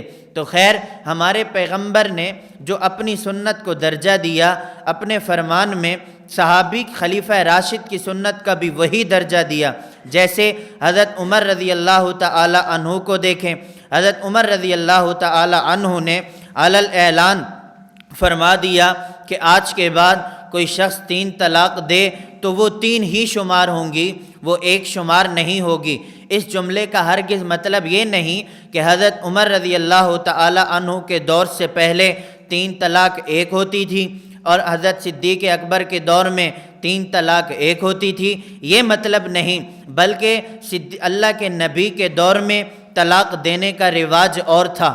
حضرت عمر رضی اللہ تعالی عنہ کا دور آیا، لوگوں کے طلاق دینے کا رواج بدل گیا۔ پیغمبر کا دور تھا، پیغمبر کے دور میں اگر کوئی طلاق دیتا تو وہ 3 کو ایک شمار نہیں بلکہ وہ 3 طلاق کے بجائے ایک طلاق دیتا۔ صدیق اکبر کے دور میں اگر کوئی طلاق دیتا تو وہ 3 طلاق کو ایک شمار نہیں بلکہ وہ 3 طلاق دینے کے بجائے وہ ایک طلاق دیتا۔ حضرت عمر کا دور آیا، اگر کوئی طلاق دیتا طلاق 3 دیتا اور نیت ایک کی کرتا۔ حضرت عمر کو پتہ چلا، حضرت عمر رضی اللہ تعالی عنہ نے فرمایا کہ اب دور بدل گیا، لوگوں کے طلاق دینے کا مزاج بدل گیا، پہلے طلاق اور طریقے سے دی جاتی تھی، اب لوگ 3 طلاقیں دیتے ہیں اور شمار اس کو ایک کرتے ہیں۔ تو حضرت عمر نے علی الاعلان فیصلہ سنا دیا کہ جیسے پہلے ہی 3 طلاق 3 شمار ہوتی تھیں، حضرت عمر کے دور میں بھی 3 طلاق 3 شمار ہوں گی۔ ایسا نہ ہو کہ آپ 3 طلاقیں دو اور شمار 1 کرو۔ اب دیکھیں حضرت عمر کا فیصلہ تھا، حضرت عمر رضی اللہ تعالیٰ عنہ خلیفہ راشد ہیں، حضرت عمر نے اپنا قول پیش کیا، سامنے کسی صحابی نے اختلاف نہیں کیا۔ اگر کوئی اختلاف کرتا تو امت کے سامنے پیش آ جاتا، اگر کوئی دوسری بات پیش کرتا تو امت کے سامنے وہ بھی آ جاتی، لیکن کسی نے پیش نہیں کی۔ حضرت عمر رضی اللہ تعالی عنہ کے فیصلے سے کسی نے اختلاف نہیں کیا۔ ہم کہتے ہیں یہ حضرت عمر کی سنت بھی ہے، حضرت عمر کا فیصلہ بھی ہے۔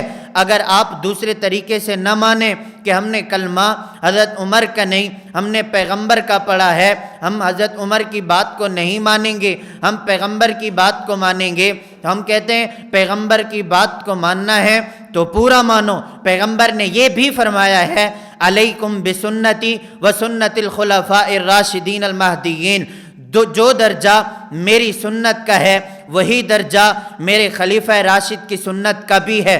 حضرت عمر نے فیصلہ فرما دیا 3 طلاق 3 ہوتی ہیں، ہم نے مان لیا۔ حضرت عمر رضی اللہ تعالی عنہ نے اپنے دور میں ایک امام کے پیچھے سارے لوگوں کو جمع کیا اور 20 رکعت تراویح پڑھوائی ہیں۔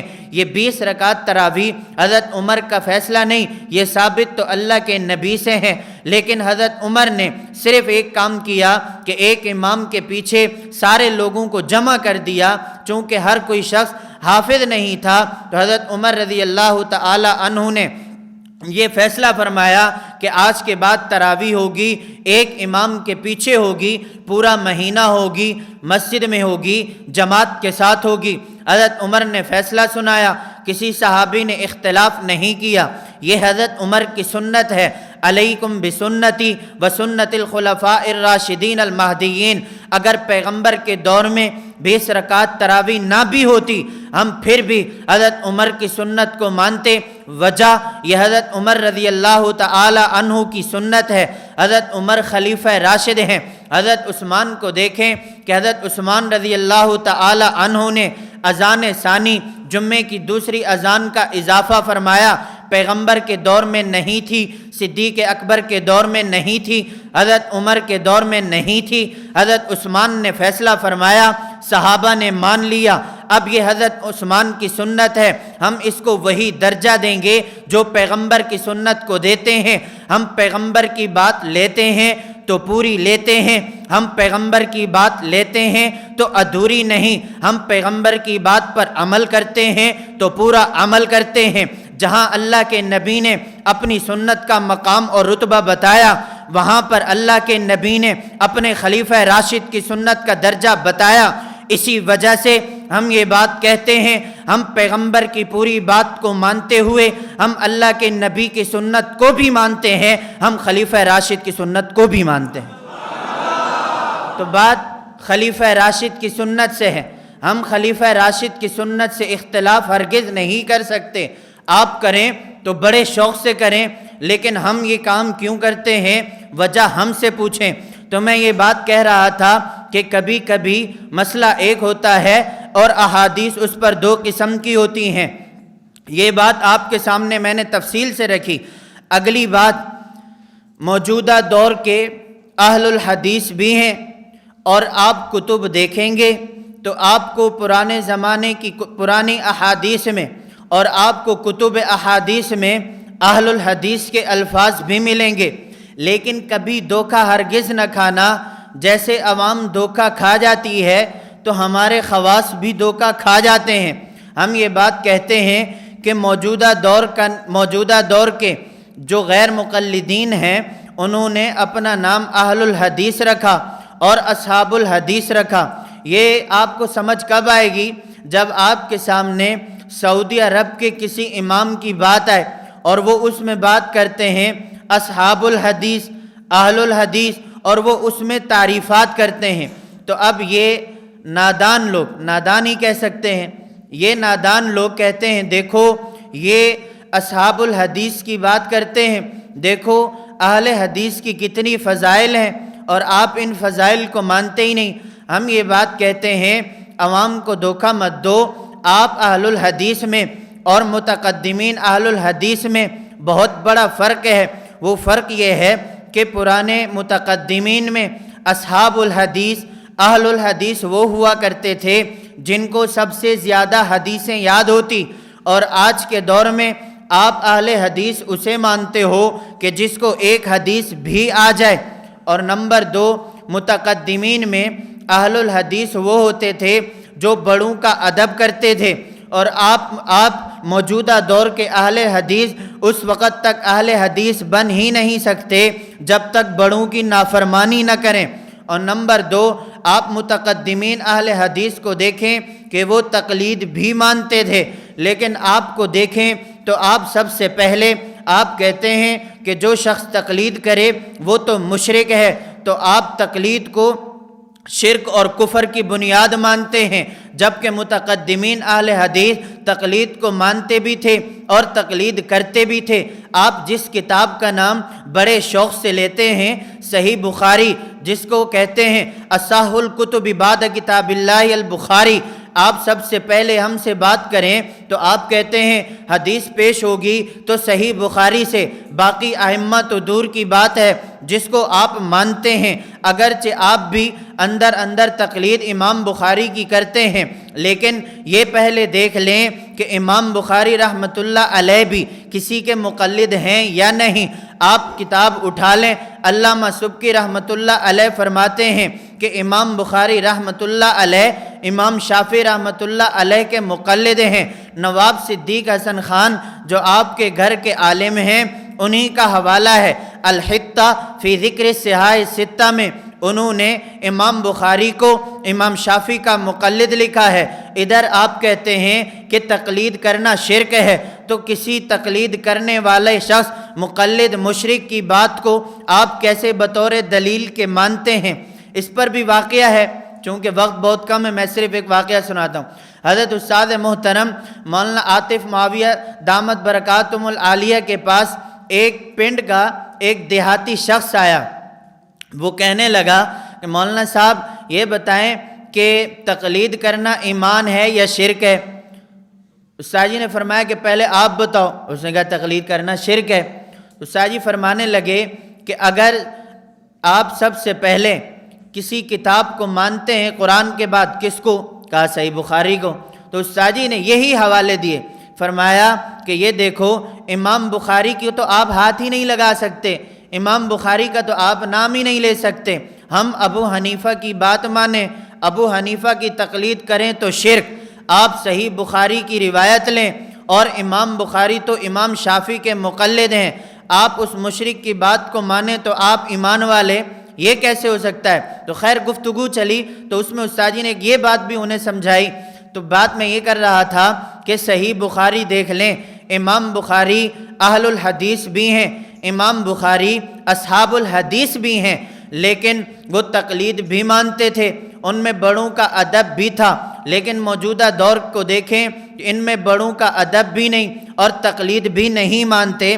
تو ہم اس وجہ سے کہتے ہیں کہ اگر آپ اصحاب الحدیث کا نام لیتے ہیں تو آپ پورے اصحاب الحدیث بن جائیں۔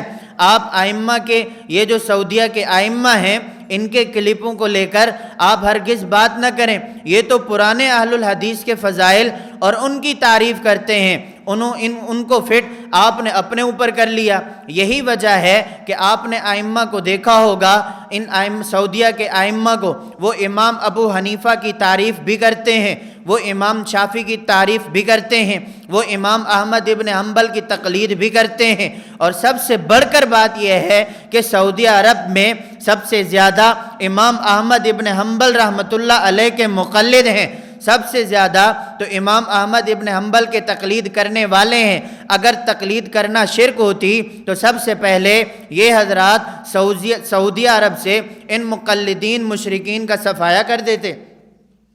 لیکن آپ دیکھیں مسجد نبوی میں، جیسے حضرت ساجی فرماتے ہیں کہ آپ سعودیہ جائیں، آپ وہاں جا کر دیکھیں، ائمہ کے نام بھی لکھے ہیں، امام اعظم ابو حنیفہ نعمان بن ثابت کا نام بھی لکھا ہے، امام مالک کا نام بھی لکھا ہے، امام شافعی کا نام بھی لکھا ہے۔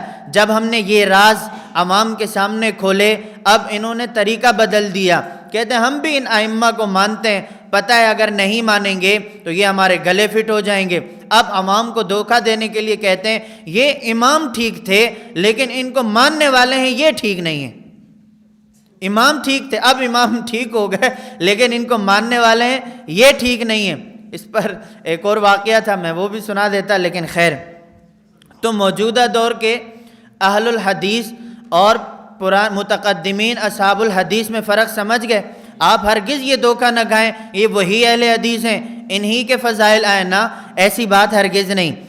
اگلی بات، جتنے بھی ہمارے مسائل ہیں اور جتنے بھی عقائد ہیں، ہمیشہ ایک بات کا اہتمام فرمائیں، اور آپ سے گزارش ہے اگر آپ کل کو مصنف بنے تو بھی، اگر اللہ آپ سب کو مقرر بھی بنائے، مصنف بھی بنائے، محدث بھی بنائے، مفسر بھی بنائے، اگر آپ کل کو اپنی زبان کھولیں اور اگر آپ کل کو قلم اٹھائیں، ہمیشہ ایک بات کا دھیان رکھیں کہ اپنے مسائل اور عقائد پر عنوان وہ دیں جو ہمارے موقف اور مسلک کے مطابق ہیں۔ مثال کے طور پر نماز کا مسئلہ ہے، نماز میں ہاتھ کہاں باندھیں اور کہاں رکھیں؟ ہم کہتے ہیں کہ عنوان ہونا چاہیے وضع الیدین تحت السرہ، کہ نماز میں ہاتھ ناف کے نیچے باندھیں، اور آپ حضرات کی زبانوں پر اکثر جملے یہ ہوتے ہیں کہ سینے پر ہاتھ باندھنے پر اختلاف ہے۔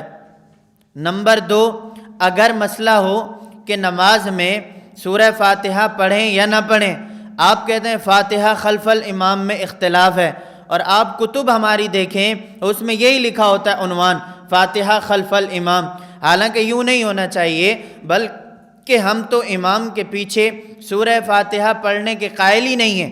ہمارا عنوان یہ ہونا چاہیے ترک قرات خلف الامام، کہ امام کے پیچھے سورہ فاتحہ نہیں پڑھنی۔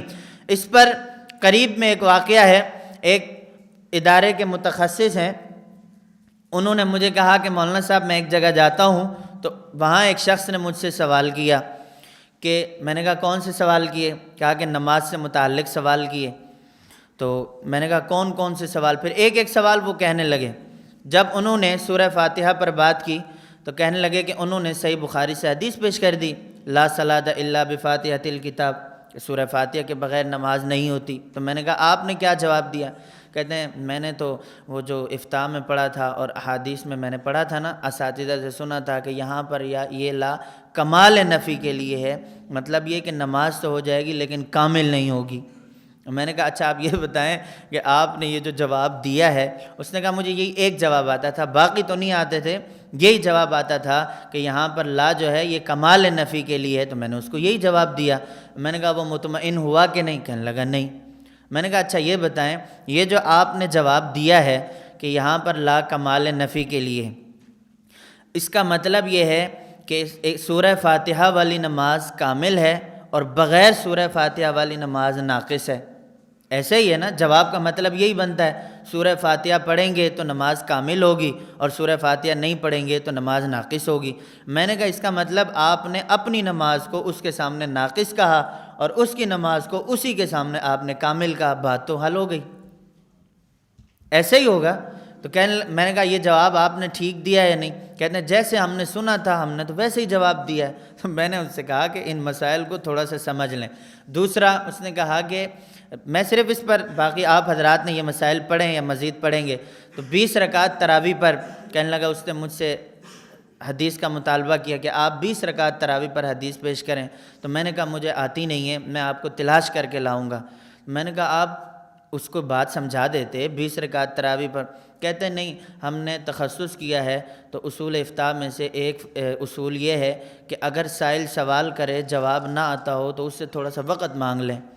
میں نے کہا سائل کی بھی 2 قسمیں ہیں، ایک سائل وہ ہوتا ہے جو مسئلہ آپ سے سمجھنا چاہتا ہے اور مسئلے کا جواب چاہتا ہے، ایسے شخص کے لیے، اور جو شخص آپ کو لاجواب کرنا چاہتا ہو اور جو شخص آپ کے مسلک پر اعتراض کرنا چاہتا ہو اور آپ کہیں میں 1 ہفتے بعد بتاؤں گا، تو مسئلہ تو حل نہیں ہوگا نا۔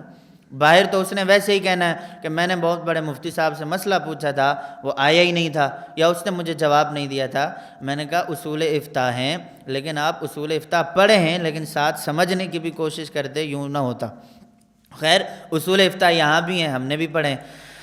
بات چل رہی تھی کہ مسئلے کا عنوان وہ رکھیں جو ہمارا ہو، عنوان وہ ہرگز مت رکھیں جو مخالف کا ہو. اب ہمارا مسئلہ ہے مسئلہ آمین بالسر، تو ہم نے ہماری فائل پر عنوان ایسا ہے کہ جو آمین بالسر عنوان ہمارے مسلک کی تائید کرتا ہے، ان کے موقف کی تائید نہیں کرتا.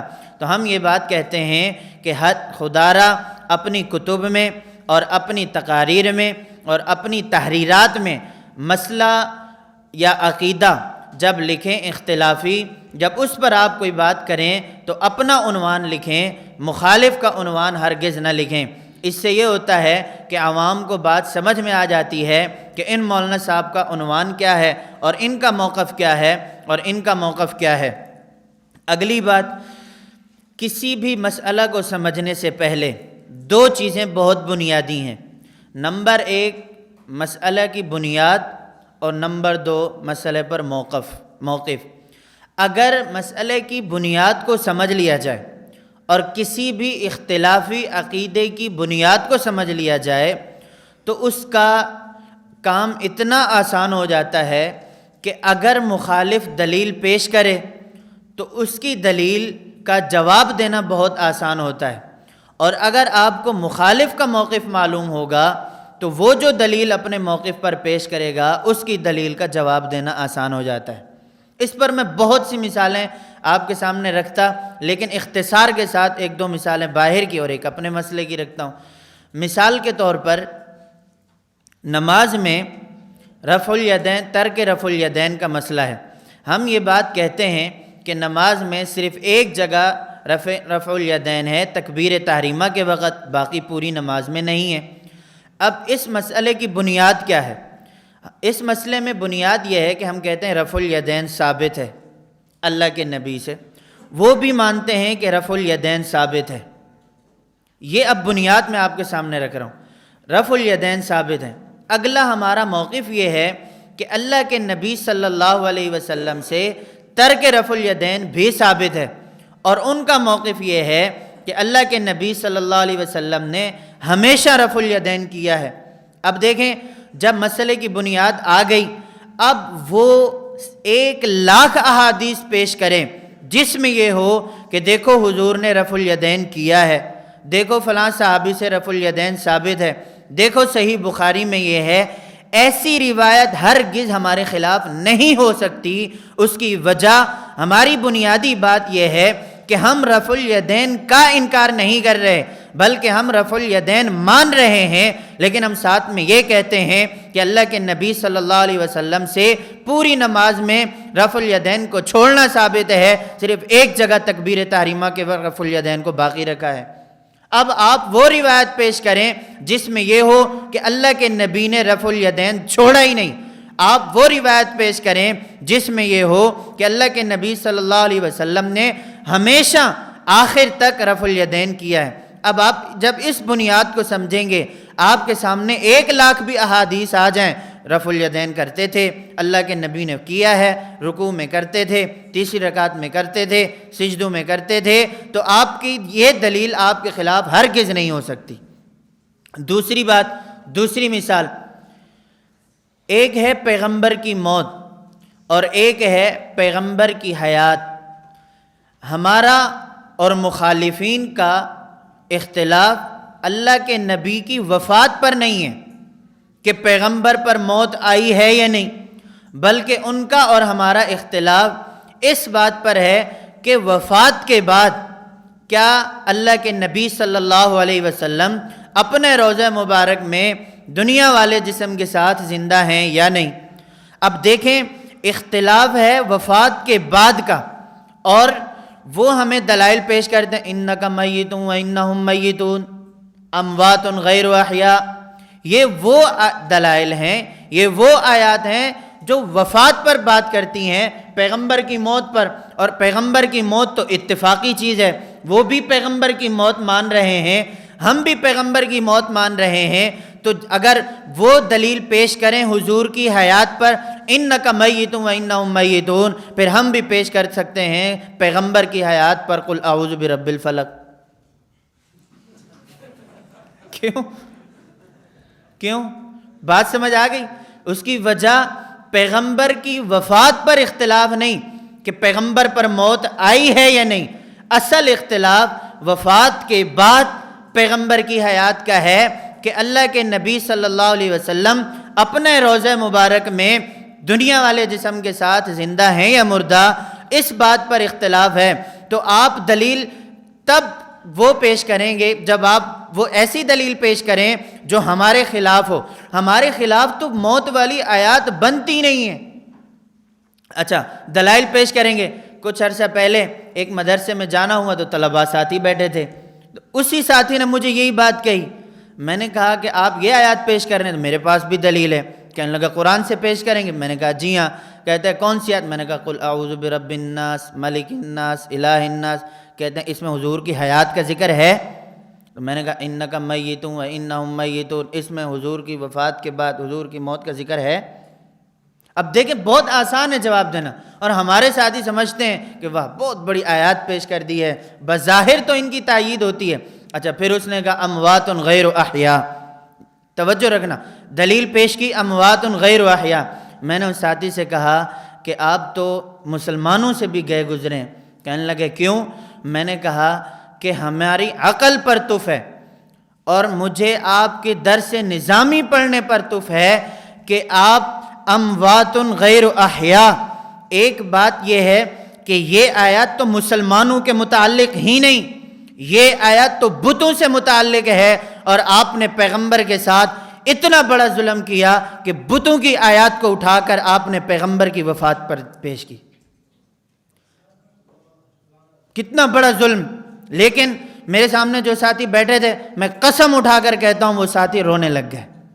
کہتے ہیں ہمیں آج بات سمجھ میں آئی کہ حضور کے حیات اور ممات کے مسئلے پر یہ لوگ ایسی آیات پیش کرتے ہیں جو نعوذ باللہ بتوں سے متعلق ہیں، اور اٹھا کر پیش کر دی حضور پر۔ خود ساتھی وہ پریشان۔ میں نے کہا آپ تفسیریں کھولیں، آپ ذرا جا کر دیکھیں، آپ کو نہ ملے اور پھر ہم سے آ کر دیکھیں، کچھ تو آپ شرم بھی کریں، حیا بھی کریں۔ کم از کم ایسی آیات جو بتوں سے متعلق ہیں وہ آپ پیغمبر پر پیش کرنے لگ گئے ہیں۔ آپ کے پاس شیخ القرآن ہونے کے ناطے کوئی آیات نہیں تھی۔ اب دیکھیں، جب موقف کی بنیاد معلوم ہو تو ان کی دلیل کا جواب دینا بہت آسان ہوتا ہے، اور اگر ہمارے موقف پر کوئی دلیل پیش کریں تو اس دلیل کے لیے ان کو پابند کرنا بھی آسان ہوتا ہے۔ تو بات سمجھ آ گئی کہ نہیں؟ بنیادی بات یہ ہے کہ کسی بھی مسئلے کی اختلاف کی بنیاد کو سمجھیں۔ اگر بنیاد کو سمجھ جائیں تو مسئلہ سمجھنا بہت آسان ہوتا ہے، اور مخالف کی دلیل کا جواب دینا بھی آسان ہوتا ہے، اور مخالف جو اپنے موقع پر دلیل پیش کرتا ہے اس کا جواب دینا بھی بہت آسان ہوتا ہے۔ ابھی تو وقت بہت زیادہ ہو گیا، میں نے تو مسئلہ بھی شروع نہیں کیا۔ اس کی وجہ یہ ہے میں آپ کے سامنے بنیادی باتیں رکھ رہا ہوں۔ اگر بنیادی مسئلہ بھی آنا ہے، لیکن یہ مسئلہ ایسا ہے جب آپ سرگودا میں پڑھیں گے نا تو میں قسم اٹھا کر کہتا ہوں اللہ رب العزت نے آپ کو اس مرکز سے وہ زبان دینی ہے اور وہ سمجھ دینی ہے کہ آپ ایک مسئلے کو 10 گھنٹوں میں بھی سمجھا سکتے ہیں، اور آپ اسی مسئلے کو 10 منٹ اور 10 سیکنڈ میں بھی پڑھا سکتے ہیں۔ میں بڑی بات نہیں کر، ابھی میں مسئلہ آپ کے سامنے رکھوں گا نا، آپ کو مسئلہ بھی پورا سمجھ میں آئے گا، کوئی بات رہ نہیں جائے گی۔ لیکن یہ اس وقت ہے جب آپ میں سے کوئی ساتھی یہاں پر سال لگائیں، اور سال لگائیں بھی اس طریقے سے جیسے میں نے آپ سے کہا نا، حفظ کے طالب علم بن کر۔ آپ ذہن سے نکال دیں ہم عالم ہیں، ہم مفتی ہیں، تخصص کیا، یہ ذہن سے نکال دیں۔ بس آپ جب یہ ذہن میں بٹھائیں کہ یہاں ہم حفظ کے طالب علم ہیں اور پڑھانے والے اساتذہ ہیں، بس جو پڑھائیں یاد کریں، جو کہیں مان جائیں، پھر آپ کو ایسی زبان بھی ملنی ہے، پھر آپ کو ایسی سمجھ بھی ملنی ہے۔ تو خیر، 2 باتیں بہت ضروری ہیں۔ نمبر 1 کسی بھی مسئلے کی بنیاد، اور نمبر 2 اس مسئلے کی بنیاد پر ہمارا موقف کیا ہے۔ جب مسئلے کی بنیاد کو سمجھیں گے تو وہ جتنے بھی دلائل دیں ان کا جواب دینا بہت آسان ہوتا ہے، اور جب مسئلے کی موقف کو سمجھیں گے تو کبھی بھی وہ دلیل ایسی بھی ہو، کبھی وہ دلیل ہمارے خلاف ہو نہیں سکتی، چاہے وہ ڈنکے کی چوٹ پر بیان کریں، صحیح بخاری سے بیان کریں، قرآن سے بیان کریں، ہرگز ایسے نہیں ہو سکتا۔ تو مسئلہ آمین کی بنیاد کیا ہے اور مسئلہ آمین پر ہمارا موقف اور ان کا موقف کیا ہے۔ دو باتیں، ایک ہے آمین کہنا اور نہ کہنا، توجہ رکھیں، ایک ہے آمین کہنا اور نہ کہنا، اور نمبر دو ایک ہے آمین زور سے کہنا یا آہستہ کہنا۔ یہ اس مسئلے کی بنیاد ہے۔ ہم آمین کہنے اور نہ کہنے میں اختلاف نہیں، ہم یہ بات مانتے ہیں کہ نماز میں سورہ فاتحہ کے بعد آمین کہنی چاہیے، وہ بھی اس بات کو مانتے ہیں کہ نماز میں سورہ فاتحہ کے بعد آمین کہنی چاہیے۔ اب اگر وہ ایسی روایت پیش کریں جس میں یہ بات ہو، دیکھو اللہ کے نبی آمین کہتے تھے، پیچھے اس مقتدی بھی آمین کہتے تھے، تو یہ روایت ہمارے خلاف نہیں، یہ تو ہماری دلیل بنے گی، کیونکہ ہم یہ بات مانتے ہیں کہ سورہ فاتحہ کے بعد آمین کہنی ہے۔ نمبر دو، دوسری بات ہے کہ آمین زور سے کہنی ہے یا آہستہ کہنی ہے۔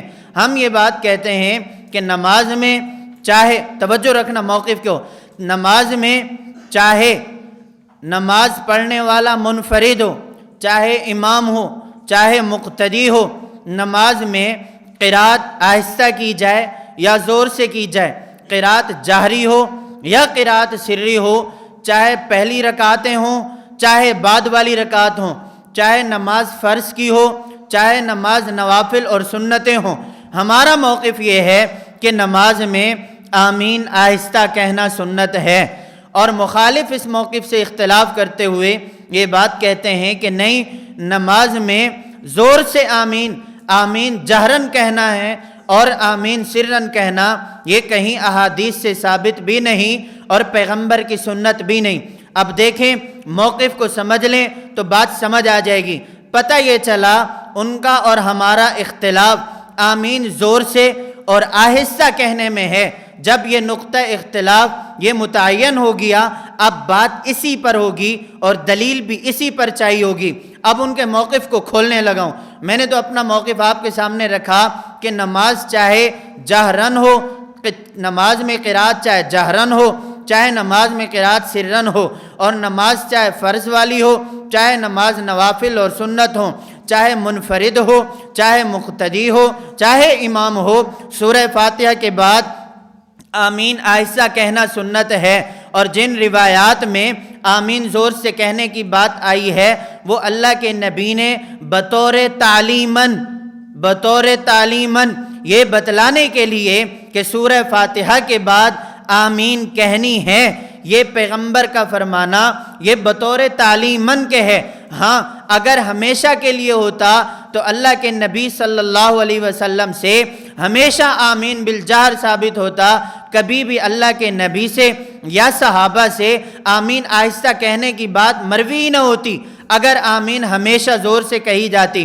مخالف کہتے نہیں، وہ کیا بات کہتے ہیں، ان کا نقطہ نظر یہ ہے کہ آمین یہ سورہ فاتحہ کے تابع ہے۔ توجہ رکھنا، آمین یہ قرات کے تابع ہے۔ اگر قرات زور سے ہو تو آمین بھی زور سے، اگر قرات آہستہ پڑھی جائے تو آمین بھی آہستہ کہی جائے، نمبر ایک۔ نمبر دو، ٹوٹل امام کے پیچھے پڑھی جانے والی رکعات وہ 17 ہیں۔ 6 رکعات میں امام کے پیچھے یہ آمین زور سے کہتے ہیں اور باقی 11 رکعات میں یہ آمین آہستہ کہتے ہیں۔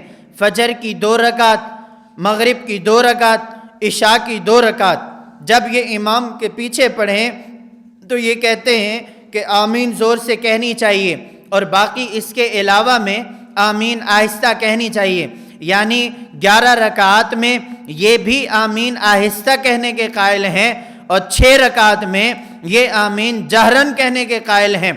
تیسری بات، نماز میں اذکار اس کے علاوہ بھی ہیں کہ آمین جس طرح ذکر ہے اسی طرح آمین کے علاوہ باقی چیزیں بھی بطور اذکار کے ہیں، سبحان ربی الاعلیٰ، سبحان ربی العظیم، باقی اذکار جو ہیں یہ باقی اذکار بھی آہستہ کہتے ہیں، اور ہم مکمل آمین کے ساتھ ساتھ باقی اذکار بھی ہم آہستہ کہتے ہیں، لیکن یہ صرف آمین کو بطور زور سے کہنے کی بات کرتے ہیں اور باقی جتنی بھی دعائیں ہیں اور جتنی بھی نماز میں اذکار ہیں یہ بھی اس کے سرن کے قائل ہیں۔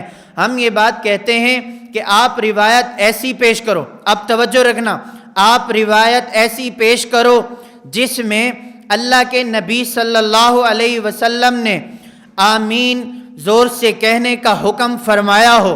نمبر 2، آپ روایت ایسی پیش کرو کہ جس میں اللہ کے نبی صلی اللہ علیہ وسلم نے 6 رکعات میں آمین زور سے کہنے کا حکم اور باقی 11 رکعات میں آمین آہستہ کہنے کا حکم فرمایا ہو۔ نمبر 3، آپ نماز میں باقی اذکار بھی آہستہ کہتے ہیں، صرف آمین زور سے کہتے ہیں۔ آپ روایت وہ پیش کریں کہ جس میں صرف آمین کے زور سے کہنے کا حکم اور باقی اذکار کے لیے باقی اذکار کا آہستہ سے کہنے کا حکم ہو، آپ روایت یہ پیش کرو۔ اور نمبر 4، نماز میں نمازی پڑھنے والے منفرد بھی ہیں، مقتدی بھی ہیں، امام بھی ہے۔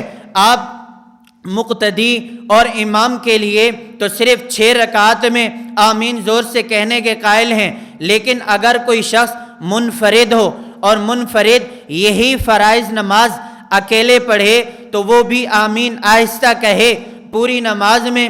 آپ اس کے لیے بھی ایسی روایت پیش کریں کہ منفرد چاہے نماز پڑھے فرض، چاہے وہ نماز پڑھنے والا سنت پڑھے، چاہے وہ نماز پڑھنے والا نوافل پڑھے، ہر صورت میں منفرد کو آمین زور سے کہنی چاہیے۔ اللہ کے نبی نے حکم فرمایا ہو، آپ کے پاس ایسی روایت ہے تو پیش کرو۔ اور نمبر 5، جو روایت آپ پیش کریں اس میں اللہ کے نبی صلی اللہ علیہ وسلم کے فرمان کے ساتھ یہ بات بھی موجود ہو کہ آمین زور سے کہنی ہے، پیغمبر کا حکم بھی ہو اور ساتھ میں پیغمبر کی حدیث کا حکم بھی ہو کہ آپ نے یہ جو حدیث ارشاد فرمائی ہے یہ حدیث صحیح ہے، یا تو اللہ کے فرمان سے دکھاؤ یا پھر پیغمبر کے فرمان سے دکھاؤ۔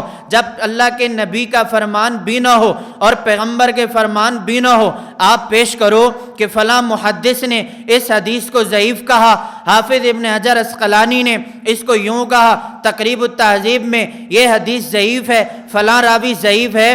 تو یہ بتاؤ، یہ جو آپ صحیح اور ضعیف کہہ رہے ہیں یہ بات آپ کو اللہ کے نبی نے فرمائی یا قرآن میں آئی؟ اگر تو اللہ نے قرآن میں فرمائی تو پیش کرو، اگر پیغمبر کے فرمان میں آئی ہے تو پیش کرو۔ لیکن یہ لوگ الٹے تو لٹک سکتے ہیں اس مسئلے پر آپ سے کبھی بھی گفتگو ہو، کبھی بھی سوال ہو، ان 5 شرائط کے مطابق ایک حدیث بھی پیش نہیں کر سکتے۔ اب دیکھیں، پہلے میں نے آپ کے سامنے بات کہی، طریقہ وہ اپنائیں کہ جس سے بحث مباحثہ گھنٹوں نہ ہو، بلکہ بغیر وقت کے، بغیر بحث مباحثہ کے اور بغیر وقت ضائع کیے اور بغیر کسی محنت کے آپ میدان جیت جائیں، اس کے لیے طریقہ کار یہ ہوتا ہے، یہ طریقہ کار ہوتا ہے۔ اب اس پر دلائل، ہمارے پاس دلائل بھی ہیں۔ اور آمین کیا ہے؟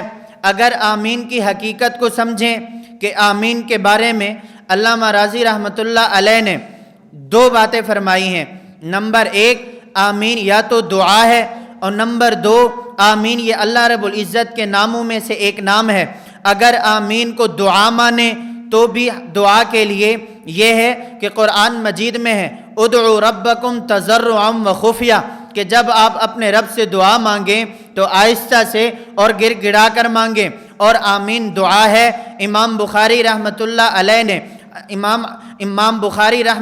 علیہ نے باب باندھا اور اس میں فرمایا قال عطا کا قول نقل کرتے ہوئے فرمایا آمین دعاؤن، کہ آمین یہ دعا ہے، اور دعا کے بارے میں ضابطہ یہ ہے کہ دعا آہستہ سے کہی جائے۔ اور نمبر 2، اگر آمین کو آپ اللہ رب العزت کے ناموں میں سے ایک نام مانیں تو پھر بھی ضابطہ یہ ہے کہ آپ آمین آہستہ کہیں۔ آمین اللہ کے ناموں میں سے ایک نام ہے۔ آپ کی فائل میں روایت موجود ہے کہ حضرت قرآن مجید میں ہے قال قد اجیبت دعوتکما فاستقیما ولا تتبعان سبیل الذین لا یعلمون۔ حضرت موسیٰ علیہ السلام نے دعا کی تو حضرت ہارون علیہ السلام نے ان کی دعا پر آمین کہا۔ پتہ یہ چلا کہ آمین دعا ہے، اور جب پتہ یہ چلا کہ آمین یہ اللہ رب العزت کے ناموں میں سے یہ دعا بھی ہے۔ اور دوسری روایت حضرت ہلال ابن یساف سے ہے، وہ فرماتے ہیں قال آمین اسم من اسماء اللہ تعالی، کہ آمین اللہ رب العزت کے ناموں میں سے ایک نام ہے۔ یہ روایت بھی آپ کی فائل میں موجود ہے، اور اگر اللہ کے ناموں میں سے ایک نام بھی مان لیں تو قرآن مجید میں ہے وَاذْكُرْ رَبَّكَ فِي نَفْسِكَ تَضَرُّعًا وَخِيفًا، کہ جب آپ اللہ کا نام لیں تو آہستہ اور گرا کر لیں۔ آپ اسی وجہ سے ہم آمین آہستہ کہتے ہیں۔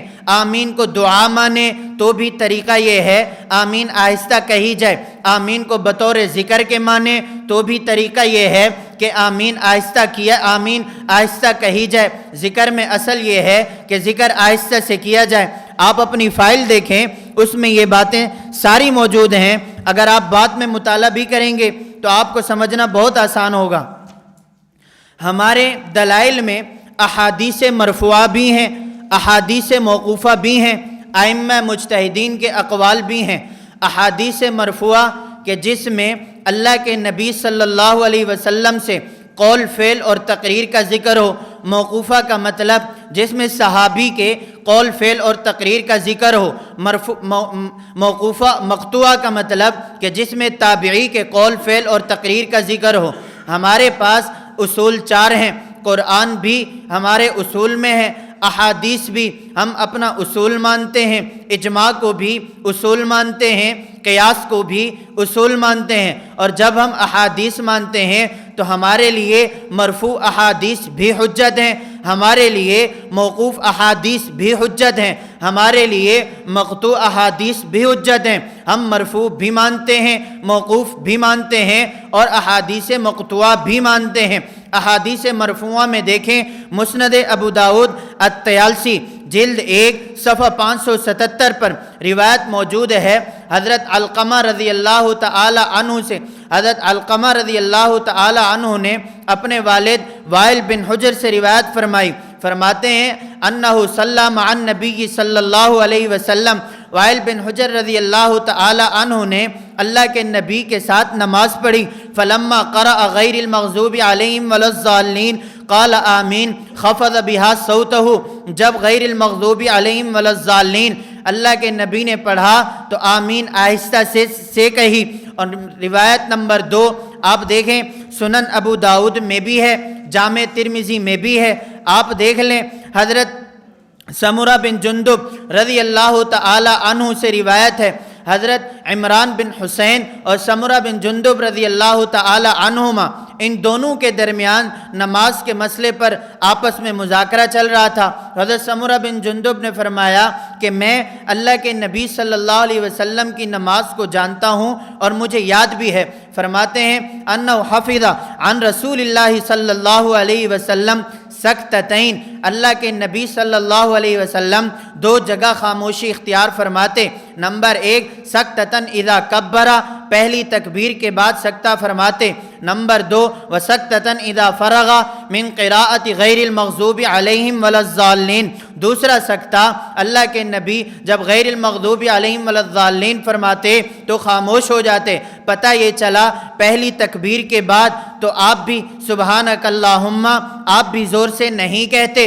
اس کی وجہ یہ ہے، سب کو پتہ ہے کہ پہلی تکبیر کے بعد ثنا پڑھی جاتی ہے، اور نمبر 2 وللضالین کے بعد آمین، وللضالین کے بعد خاموشی اس وجہ سے اختیار فرماتے ہیں۔ پتہ یہ چلا یہاں پر آمین کہی جاتی ہے اور آہستہ کہی جاتی ہے۔ جس طرح سبحانک اللہم کی جگہ بھی متعین ہے اور پڑھنے کا طریقہ بھی متعین ہے، اسی طرح وللضالین کے بعد آمین کہنے کی جگہ بھی متعین ہے اور آمین کہنے کا طریقہ بھی متعین ہے۔ روایت نمبر 3 احادیث موقوفہ میں سنن طحاوی میں روایت موجود ہے، حضرت عن ابی وائل، یہ ابی وائل سے مراد حضرت شقیق بن سلمہ ہیں۔ حضرت شقیق بن سلمہ فرماتے ہیں کانا عمر و علی لا یجہران بسم اللہ الرحمن الرحیم ولا بالتعوذ ولا بالتأمین، کہ حضرت عمر اور حضرت علی رضی اللہ تعالی عنہ بسم اللہ الرحمن الرحیم بھی آہستہ سے پڑھتے، اعوذ باللہ بھی آہستہ سے پڑھتے، اور آمین بھی آہستہ سے کہتے، یہاں پر جہرن نہیں فرماتے۔ آگے روایات آپ کے سامنے موجود ہیں۔ غیر مقلدین کے پاس ان کے دلائل میں آپ دیکھیں تو غیر مقلدین کے پاس ان 5 شرائط کے مطابق ایک روایت بھی نہیں ہے۔ وہ روایت پیش کرتے ہیں سنن ابن ماجہ سے، سنن ابن ماجہ میں روایت پیش کرتے ہیں، اور سنن ابن ماجہ کی جو روایت ہے خود غیر مقلد محمد رئیس ندوی نے کتاب لکھی رسول اکرم صلی اللہ علیہ وسلم کا صحیح طریقہ نماز، خود اس میں لکھا ہے کہ یہ روایت پیش کرنا ٹھیک نہیں، اور اس روایت کو پیش کرنا یہ بالکل ٹھیک نہیں۔ اس کی وجہ کیا ہے؟ خود اس نے کتاب لکھی رسول اکرم صلی اللہ علیہ وسلم کا طریقہ نماز، اور اس میں اس نے لکھا صفحہ 287 پر، اور زیر نظر حدیث کا حقائق ثابتہ کے خلاف ہونا بہت ظاہر ہے، یعنی خود اس بات کو مانتے ہیں کہ یہ جو روایت ہے یہ حقائق ثابتہ کے خلاف ہے، تو یہ لہٰذا یہ روایت ہمارے نزدیک ساقط الاعتبار ہے۔ اور یہ جو روایت ہے سنن ابن ماجہ والی، غیر مقلدین خود ہی اس کو بڑے زور اور شور سے پیش کر دیں، اس روایت کو سمجھیں بہت زیادہ پیش کر دیں۔ اس میں ہے حضرت ابو ہریرہ رضی اللہ تعالی عنہ فرماتے ہیں قال ترک الناس التأمین، کہ لوگوں نے آمین کہنا چھوڑ دی۔ اب یہ دیکھیں کہ اس میں یہ بات نہیں کہ آمین زور سے کہنا چھوڑ دی، بلکہ اس میں یہ بات ہے کہ سرے سے آمین کہنا ہی چھوڑ دی۔ وکان رسول اللہ صلی اللہ علیہ وسلم اذا قال غیر المغضوب علیہم ولا الضالین قال آمین حتی یسمعها اہل الصف الاول فیرتج بها المسجد۔ دو باتیں ہیں کہ جب غیر المغضوب علیہم ولا الضالین اللہ کے نبی پڑھتے قالا آمین، اس میں یہ بات تو نہیں ہے کہ آمین زور سے کہتے، آمین بالجار کہتے، اور نمبر 2 آمین زور سے کہنے کا حکم نہیں۔ جو 5 شرائط میں نے آپ کے سامنے رکھی ہیں نا، وہ جوابات ہر روایت کے ساتھ فٹ ہوں گے۔ اور اگلی بات حتی یسمعها اہل الصف الاول، کہ پہلی صف کے لوگ سنتے تھے، اس کا مطلب اللہ کے نبی کی آمین کی آواز اتنی اونچی نہیں ہوتی تھی جتنی اونچی آواز سے تم کہتے ہو، بلکہ تم اگر کہتے بھی ہو تو اتنا کہو کہ پہلی صف والے سن لیتے تھے۔ اور دوسری بات یہاں پر اگلی بات ہے فیرتج بها المسجد، کہ مسجد میں آمین کی آواز وہ گونج اٹھتی تھی، سارے صحابہ پیچھے آمین اتنی زور سے کہتے۔ اب توجہ رکھیں، ایک ہے مقتدیوں کا آمین کہنا اور ایک ہے اللہ کے نبی کا آمین کہنا۔ فیرتج بها المسجد، آمین سے مسجد میں آواز گونج اٹھتی تھی، اور گونج کی آواز وہاں پر ہوتی ہے جہاں پر پکی چھت ہو، جیسے آپ یہاں پر دیکھ رہے ہیں پکی چھت ہے آواز گونج رہی ہے، اور جہاں پر کچی چھت ہو وہاں پر تو آواز گونجتی نہیں ہے۔ تو پتہ یہ چلا فیرتج بها المسجد، یہ جو لفظ ہے آگے آپ کی فائل میں موجود ہے کہ یہ لفظ بالکل ٹھیک نہیں۔ اگر یہ لفظ روایت کا حصہ ہوتا تو باقی روایات میں بھی ہوتا، لیکن وہاں پر نہیں۔ دوسرا اس کا جواب یہ ہے کہ آپ کی یہ روایت پیش کردہ تو قرآن مجید کی آیت کے خلاف، بلکہ فیرتج بها المسجد کا جو لفظ ہے یہ قرآن کی آیت کے خلاف نظر آتا ہے۔ وہ کیسے؟ قرآن مجید میں ہے یا ایھا الذین آمنوا لا ترفعوا اصواتکم فوق صوت النبی، کہ پیغمبر کی آواز پر اپنی آواز کو اونچا مت کہو، اور ادھر آپ کا یہ جملہ فیرتج بها المسجد اگر روایت کا حصہ مان جائیں تو اللہ کے نبی کی بے ادبی لازم آئے گی کہ اللہ کے نبی صلی اللہ علیہ وسلم کی آواز پر مقتدیوں کی آواز اونچی ہوتی تھی، جبکہ قرآن حکم دے رہا ہے کہ پیغمبر کی آواز پر اپنی آواز کو اونچا ہرگز مت کریں۔ ایک اور روایت ہے جو غیر مقلدین پیش کرتے ہیں، آخری صرف سن لیں۔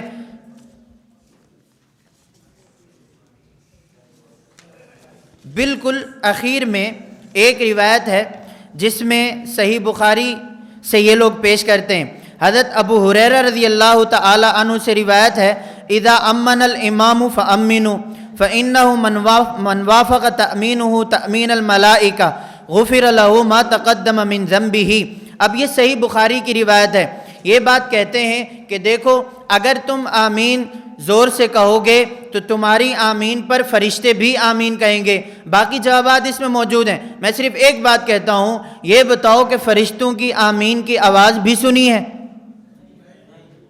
تو اس کا مطلب فرشتے آمین آہستہ کہتے ہیں۔ تو اگر آپ کو یہ روایت بھی لینی ہے تو آپ کو آمین آہستہ کہنی چاہیے، اور اگر اس روایت پر عمل کرنا بھی ہے تو کم از کم فرشتوں کے مطابق ہی کر لو، ہمارے مطابق نہیں کرتے، فرشتوں کے مطابق کر لو۔ ایک دوسری روایت ہے کہ یہودی آمین سے چڑھتے ہیں، اس پر باقاعدہ کتب بھی ہیں اور عنوانات باندھیں۔ روایت آپ کی فائل میں کہ اللہ کے نبی نے فرمایا کہ یہودی تم پر 3 چیزوں پر حسد کرتے ہیں، ان میں سے ایک آمین ہے۔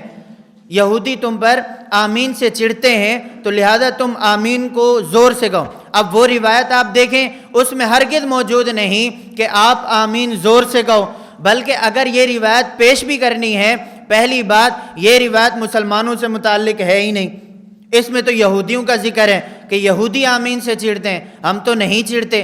دوسری بات، ہم تو مسلمان ہیں، اور یہ روایت کس کے متعلق ہے؟ یہودیوں سے متعلق۔ اور نمبر 2، آپ کا ہمارا اختلاف آمین کہنے نہ کہنے میں نہیں ہے، بلکہ آمین زور سے اور آہستہ کہنے میں۔ اس میں یہ بات نہیں کہ آمین یہودی آمین سے چڑھتے ہیں لہذا تم آمین زور سے کہو، آپ کو حدیث کے الفاظ نہیں لیکن غیر مقلدین کی کتب میں بریکٹ کے اندر آپ کو یہ جملہ ملے گا کہ حضور نے فرمایا زور سے کہو، حالانکہ زور سے کہنے کا ذکر اس حدیث میں ہے ہی نہیں۔ اور اگلا جواب اس کا یہ ہے کہ اگر اس روایت کو لینا بھی ہو تو 2 روایتیں آگے آپ کی فائل میں، اما عائشہ رضی اللہ تعالی عنہ فرماتی ہیں کہ اللہ کے نبی نے فرمایا یہودی تم پر 3 چیزوں پر حسد کرتے ہیں، نمبر 1 سلام، نمبر 2 تکبیر، اور نمبر 3 آمین۔ اگر آپ نے اسی روایت کو دلیل بنا کر آمین زور سے کہا ہے تو اما عائشہ فرما رہی ہیں کہ سلام سے بھی یہودی چڑھتے ہیں، تو جب امام السلام علیکم ورحمۃ اللہ کہتا ہے تو تم سب کو بھی آمین، تم سب کو بھی سلام زور سے کہنا چاہیے۔ اور جس طرح ربنا لک الحمد سے یہودی چڑھتے ہیں تو تمہیں بھی ربنا لک الحمد کیسے کہنا چاہیے؟ زور سے کہنا چاہیے۔ تو مختصر خلاصہ میں نے آپ حضرات کے سامنے رکھا کہ آمین مسئلے کی بنیاد کیا ہے، نمبر 2 اس پر ہمارا موقف کیا ہے، اور نمبر 3 اس پر ہمارے دلائل کیا ہیں، اور نمبر 4 مخالف کے دلائل کیا ہیں اور مخالف کے دلائل کے جوابات کیا ہیں۔ جو 5 باتیں ہیں آپ انہی 5 باتوں کو ایک دفعہ پھر دوہرا لیں۔ نمبر 1 آمین زور سے کہنے کا حکم، اور باقی مقامات پر آمین آہستہ کہنے کا حکم، اور نمبر 2 آپ نے آمین کو سورہ فاتحہ کے تابع قرار دیا۔ سورہ فاتحہ کے جب زور سے ہو تو آمین بھی زور سے، جہاں سورہ فاتحہ آہستہ ہو تو آمین بھی آہستہ ہو، آپ اس پر حدیث دکھائیں۔ اور نمبر 3 منفرد، جب اکیلا نماز پڑھنے والا چاہے وہ فرض پڑھے، چاہے وہ سنتیں پڑھے، چاہے وہ نوافل پڑھے، تو وہ بھی آمین آہستہ کہے، اس پر پیغمبر کا فرمان دکھائیں۔ یہ جو راستے آپ نے الگ الگ کیے ہیں آپ اس پر ایک حدیث بھی پیش کر دیں، صحیح بخاری سے پیش کر دیں جس میں آمین سورہ فاتحہ کے تابع ہو اور آمین کو زور سے کہنے کا حکم ہو، اور باقی 11 مقامات پر 6 رکعات پر آمین کے زور سے کہنے کا حکم اور 11 مقامات پر آمین آہستہ کہنے کا حکم ہو۔ مخالف الٹا تو ہو سکتا ہے، مخالف کو موت تو آ سکتی ہے لیکن کبھی روایت نہیں پیش کر سکتا۔ وآخر دعوانا ان الحمدللہ رب العالمین۔